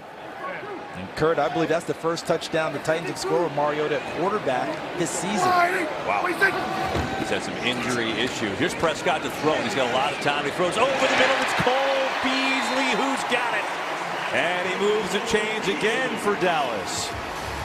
Picks up 13 yards. So Beasley playing with that bad angle delivers. Here he comes, number 11 in white, and look how he uses his leverage as he goes upfield against Jamal Agnew, and then uses the leverage to just push away from him without it being a foul and create the separation he needed to be open for that pass. What you didn't see was Charles, the old cornerback, demonstrating the leverage to me in the booth. Threw that old soup bone on you. I wouldn't have gotten open on you, I can tell you that. First and 10 for Dallas. And it's Elliott again. A big hole. Elliott leaping over Lions to midfield. He jumped right over Tracy Walker, and he gets it for another Cowboys Watch first. the gap here, guys, and then watch him cut back. Look at where he goes, and he sees it right there, and off he goes to the races. That was a really well done zone stretch play where the hole was on the backside, and Elliott's vision and then leaping ability takes him over Tracy Walker, the rookie out of University of Louisiana. 19 carries, 137 yards for Elliott. Here's the play fake. Prescott pumps, looking, and now he's going to run. And I don't know if he got back to the original line of scrimmage. We'll see. Throws it away, saves about a half a yard. Yeah, he is going to lose a little bit, so you're right. Trying to make a play at the last second. Here comes Beasley back in the game. He's really been a tough one today because each time he comes up after a catch, a little gimpy. He goes off, gets his breath, gets right back out on the field. I wonder if Elliott got hurt on that run. We'll take a look. Needed a breather, but he came down pretty hard after trying to leap over the defender. Second down, so Rod Smith's in, and he gets it. And Smith's going to pick up 3.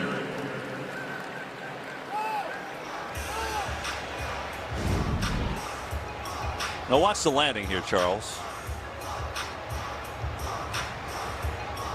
And you know, sometimes when you come down on the football, but remember he hurt his ankle earlier in the ball game on a run where he twisted it, and he goes off for a little bit. But my sense is that we'll see him back on the field again soon. 3rd down and 7. Dallas 2 of 7 on 3rd down today. Both of those came on the same drive. Prescott, penalty flies already. Prescott looking over the middle, incomplete. Looking for Gallup there. That wouldn't have been a first anyway. And now we see the penalty. Signals on Detroit. This be another one in their secondary. And Darius Slay, their best corner, is hurt. Offside. Number 57, defense lined up in the neutral zone. 5-yard penalty, still 3rd down. That's Eli Harold. Man, that's a pretty big play, a 3rd and long, and now it's 1st. There he is right there, and he's lined up in the neutral zone. And boy, that's an unforced type error, and it was 3rd and long, right? It's about 3rd and 7. Now they've got down to about 3rd and 1.5. Right, I said first, I meant 3rd and short. By the way, so Slay goes off. Tease Tabor, number 31, is on for him. Tabor's at the top of your screen. Matched up against Allen Hearn. See if they go the way. Nope, they're going to run it. And they're going to run it for Elliott, who's got another 1st down. Why throw it when you could just run it for big yards and another 1st? But go back to the penalty. 3rd and 7. They had to throw the ball. They throw it. Slay breaks up the pass. You come back up to the penalty. 3rd and 1.5, 3rd and 2. Zeke Elliott's back in. Watch these guys clear some space. And here they come again, that counter tray. Zach Martin 70, 71 Lael Collins. And they come around from the guard and tackle on the opposite side and give Ezekiel Elliott his entry into the secondary. Give it to him again. And Elliott, not much there. You know, the one thing about this Cowboys offensive line, we said, you know, they weren't playing at quite the level they were 2 years ago. We know they're down the all-pro center, Travis Frederick. But Zach Martin really put it best, didn't he, this week? He certainly did. He said, we've just got to get back to executing the simple things. You know, quit worrying about being exotic, quit worrying about this other stuff. Do what we do best, make the simple runs, and execute them. And it's been that kind of a day for he and his offensive line mates. Darius Slay back in the game, top of the screen. Good news for the Lions, their best cornerback in. Elliott goes in the slot right side. Prescott looking left side, throws, and he's got a completion. He's just shy of a 1st down. It's Allen Hearns who makes the catch. You know what else Dallas is getting today? They're getting production from a number of different guys on the perimeter catching the football, but they're making those catches they give them better opportunities for first downs. Even if it's not a first down, look at it. It's third and real short, and Zeke's on the field. 3rd and 1. Right there. 10th play of the drive. Elliott surging forward. He's got enough for a first down. Boy, it is tough to stop him for no gain, isn't it? How often do you watch a game and you see Ezekiel Elliott knock sideways, let alone backwards? He finishes runs forward and gains that extra bit of yardage that is necessary for his team. But I go back to the catch Hearns made on 2nd down. That sets him up for 3rd and short and allows the Cowboys to get another first down, move the sticks, and eat up a little bit more time with a 3-point lead. 5 touches for Elliott on this drive alone. They'll take a break. They give it to Rod Smith, who comes in. Smith right side, and he's stacked up. He's going to lose a yard on that one. Deshaun Hand, the rookie from Alabama, 4th-round pick, was there to make that play. He got the tackle, but that defensive front of Detroit refused to get turned. They stayed square to the line of scrimmage. No place for Rod Smith to go. Took on the blocks, and that allowed Hand to come in and make the play. There's Travis Frederick, who is just an outstanding player. He is dealing with an autoimmune disease, Guillain-Barré syndrome. It's a tough thing to beat. It affects your nervous system, but he's getting better and better. So you lose him, it's hard, but they've done a great job today. Here's Prescott. Gonna let it go for Beasley. He's got it inside the 10. 1st and goal, Dallas.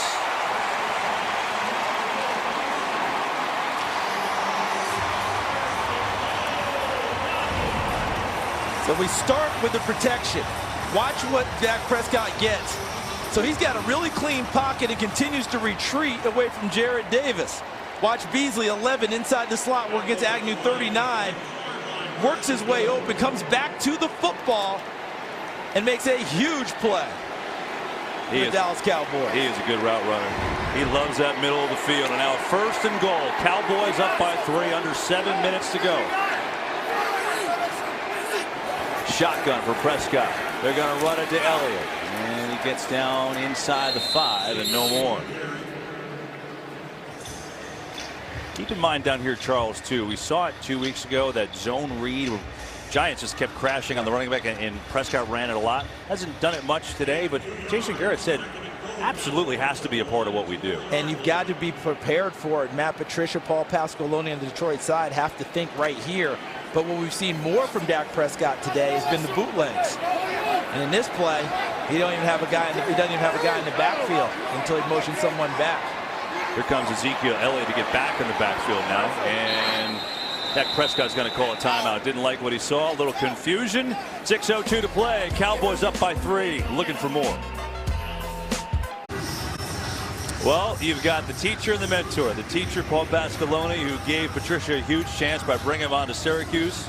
Now Patricia, the head coach, brings on his former buddy, who, of course, Pasqualoni's been in the league a long time, in and out of college. Look at this ball control, Charles, in the second half. 18 minutes, basically, for the Cowboys to 6 for the Lions. And now with a 3-point lead, here's Dallas looking to add on. 2nd down and goal from the 4. See if they let Prescott use his legs a little bit, both in and out of the pocket. On the fake, he's going to move. Prescott looking, being pressured, throws high, incomplete. Swain got his hands on it. Probably should have hauled it in, even though it was high, and it'll be a 3rd and goal. Came in hot too, because Dak got pressured at the end of it. But they gave him an option to either get to the corner with his legs or find someone free. And Detroit had 2 rushers coming at him, so he wasn't able to outrun them, and he waited and tried and get it to Swain. And as you noted, it was high and it was fast, and Swain couldn't haul it in. Yeah, you know what? That would have been impossible. That would have been a heck of a catch. Correct myself there. So 3rd and goal coming. Huge play, up by 3. That's Rico Gathers, the former basketball player here. He can jump. Prescott looking for him. Going to throw for him. Gathers, not even close. Fans moaning they want a flag on Nevin Lawson, but that had no shot. Can't get a flag for that. That one had 0 chance of being complete. Nevin Lawson had that closed down right from the beginning. Watch number 24. Gathers can't even muscle him out of the way, and when he tried to turn and box him off as he would on the basketball floor, Lawson had good position, fought him the whole way. Gathers had no shot. It was an excellent defensive play by Lawson.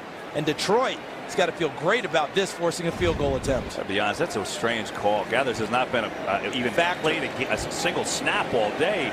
Anyway, here's Maher to make it a 6-point game with a 22-yarder. It's up and it's good. So the Lions really do their job after a long drive. And Matthew Stafford only down 6. So Elliott's been a monster. He's over 200 total yards today, but the Cowboys can't punch it in. Their lead is 6. Aerial coverage is brought to you by State Farm. Fun game here at AT&T Stadium. Look at that shot. What a place here in Arlington, Texas. Glad you could be with us on a Sunday afternoon along with Pam Oliver, Charles Davis, our entire NFL on Fox crew. Director Artie Kevner, producer Pete Macheska. I'm Kevin Burkhardt. And so there's a long way to go in this one. 5:49 left. Cowboys, despite the feel of dominating in the second half, they're only up by 6. The Lions will take a knee and gladly start on their own 25-yard line as we go down to the sidelines with Pam Oliver. Kevin, Cowboys safety Jeff Heath. He was looked at in the medical tent, as we saw, accompanied by an independent neurologist. It turns out he has a shoulder injury. He's on the sideline. I noticed they did not give him back his helmet.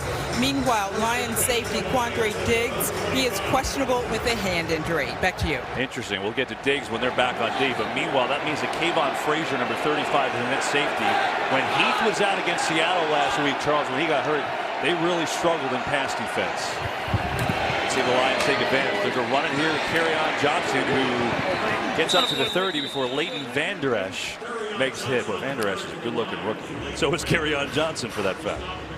As we start on this drive, let's keep in mind what Detroit's defense did at the end there to hold them to a field goal and see if they're able to make that stand up to give their offense this opportunity.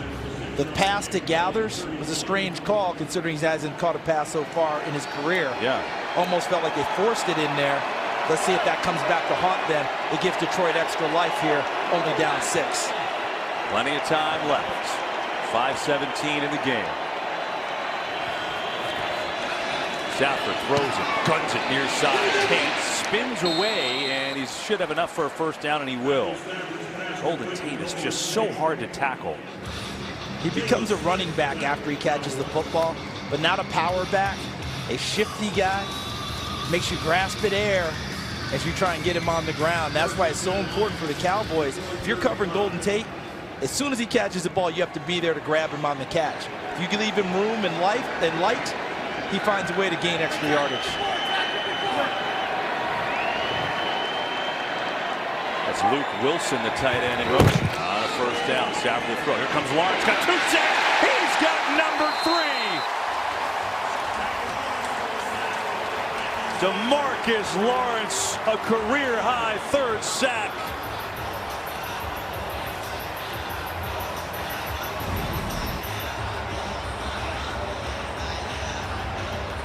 Here he comes, working against Ricky Wagner, number 71. And he got some assists there because there was pressure up the middle from Tyrone Crawford, number 98, who does a lot of the dirty work that allows the DeMarcus Lawrence to oftentimes be singled up to go at the pass or go at the quarterback. Crawford helped him in a big way on that one. Coming in, Detroit allowed 3 sacks all year. They've allowed 3 to Lawrence alone. Stafford firing. Tate gets free. Golden Tate inside the 40 and still going.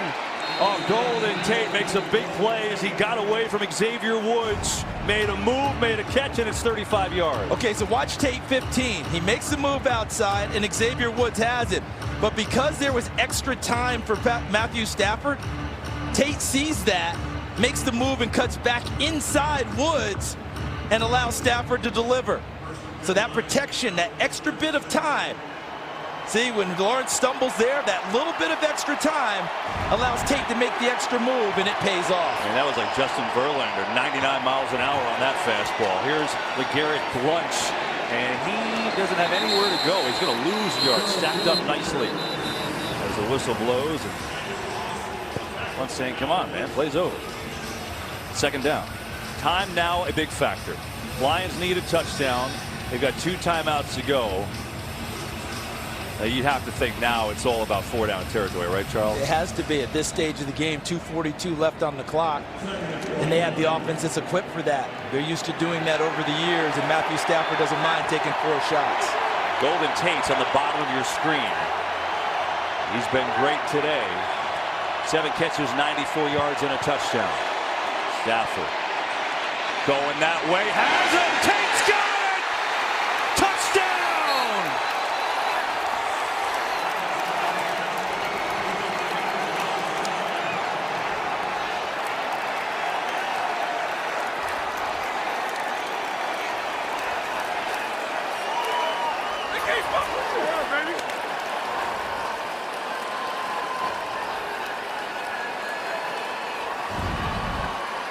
Golden Tate right here works downfield. Anthony Brown is the nickel back, and look where his eyesight is. It's back in the backfield, and he doesn't get enough depth in his drop. See, you've got to open up while keeping your eyes there. And what I mean is turn your body and make sure you don't just backpedal, but maybe you side saddle or run. 38 yards to Tate. This, though, they need for the lead. Prater up, and Detroit has taken the lead with 2:17 to go. What a throw from Stafford, who's over 300 yards, and Tate 132 yards, 2 touchdowns. Watch this one drive in, and a little wink for you. Oh boy, 1 point Lions lead.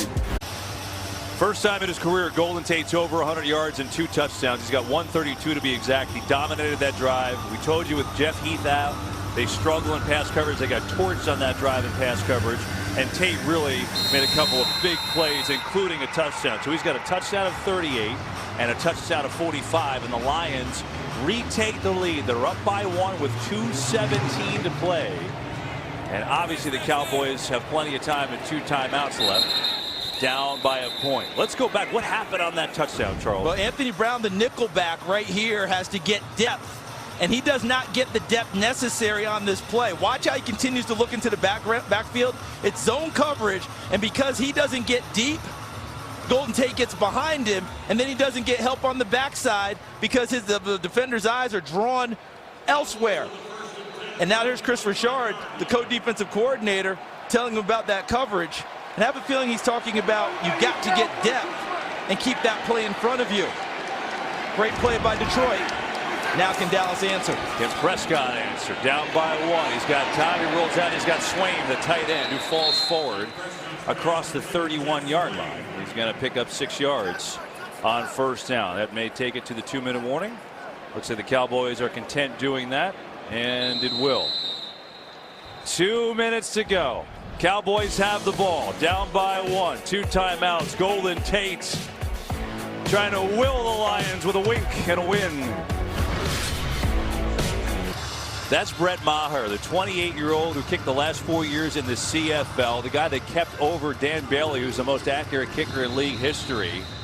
And maybe this game's on him. Career long 58 yards, got a big leg, but that was in the CFL. Career long this year in the NFL is 50. We'll see if this one comes down to him. Cowboys down a point. 2 minutes to go. They've got 2 timeouts. On a second down, there's pressure. Prescott in trouble. He fumbled. He picks it up. He stays alive, looking to let it fly, and it's incomplete, but just the fact that he recovered that and got rid of it was amazing. Is that Deshaun Hand, the Yes. rookie out of Alabama? Aptly named on this one because it was his hand that forced Dak Prescott's. Knocks the ball free, and what an alert play and a fortuitous bounce for Prescott to be able to pick that one up and get rid of it. I mean, that could have been 3rd and 20. Obviously, Detroit could have gotten the ball, too. Instead, see if they take advantage. It's 3rd and 3.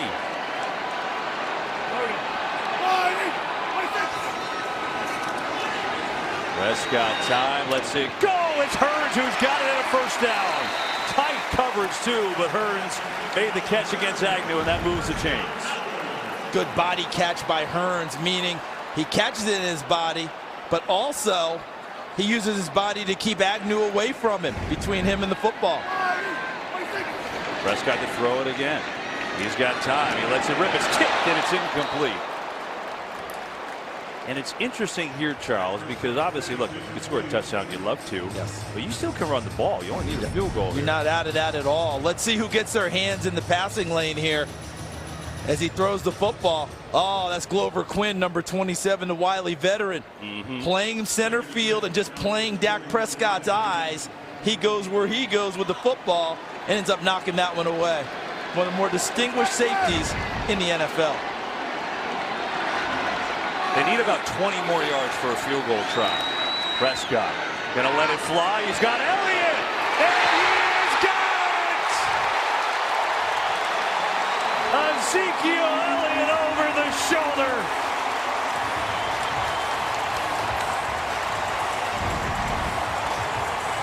So he's to the left of your screen, flanked out wide, and Dak Prescott does a nice job identifying that he's got his guy out there on a linebacker, looks down the middle of the field to hold the secondary, and then comes back to Zeke Elliott with a perfectly thrown ball. He's got, what, 236 total yards of offense today. 45 seconds left, but they're in field goal range, and they got 2 timeouts, so they can run it, and they will. Here's Elliott, left side, and just stops on that hash as they try to get closer. And the Lions, I think, called the timeout there. That was some pass, too, by Prescott. And how about Elliott going from pounding runner, and see him here in the slot, number 21, working with the linebacker. But what I liked was Dak Prescott in the pocket, holds the secondary with a look down the middle. He knew he was going to Ezekiel Elliott in pre-snap because he saw the coverage that he had with the linebacker Jared Davis trying to run with him. And he just said, I'm going to hold the safety, and I'm coming back to Zeke. And it's a well-thrown ball, big-time catch. Ezekiel Elliott is a complete running back. Look, this has been Elliott's game. He's got 151 on the ground. He's got 88 in the air. Prescott's made some nice throws. He's up to 255 yards and 2 touchdowns. Elliott's having a career. I mean, look at that. 239 yards. So Dak Prescott is also that streak of 5 straight games under 200 yards passing ended today for him. Again, they've got a new kicker. That's not a lot, even though they're well within field goal range. Cowboys have 2 timeouts, so they can run it. Elliott diving forward, gets down to the 21-yard line. And a timeout with 31 seconds to go. Meantime, we'll be back in 30 seconds after this message. This is where he could. 3rd down and 6. Detroit's out of timeout, so the Cowboys can run it here, Charles, and literally run it down to 4 seconds, call a timeout, and try and win the game. Yeah, if they run it again here, I say you keep it in the middle of the field, obviously, or to the right side. Right-footed kickers like to extend it from the right side and draw the ball in right to left. Stands right now, it will be a 39-yard field goal. And Prescott got to go over to the left side, so I guess maybe that was the preference from the sideline. Maybe he likes it on the left side. Most right-footed kickers love to draw it as opposed to punching at it from the opposite hash mark. I think he'd like it if it went through. Bottom line.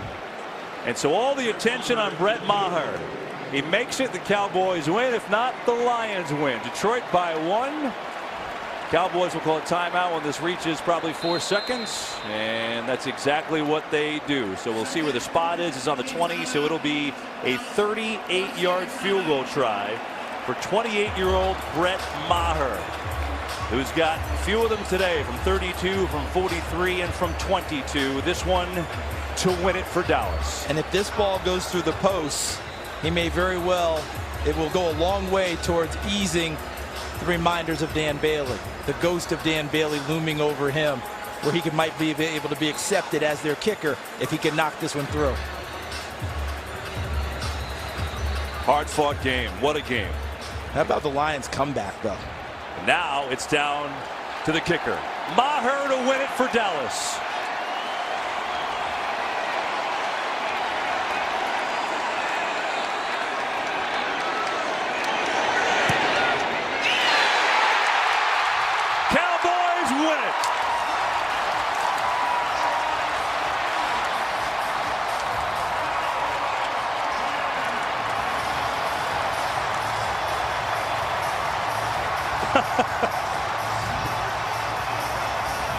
What a game.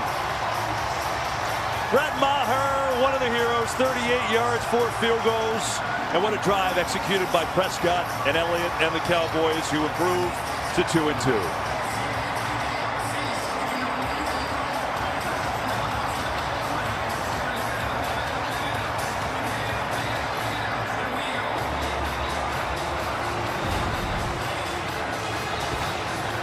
Well, when you make a decision to cut the league's all-time most accurate kicker, you better hope the replacement is pretty good. And I think Brett Maher just earned his star.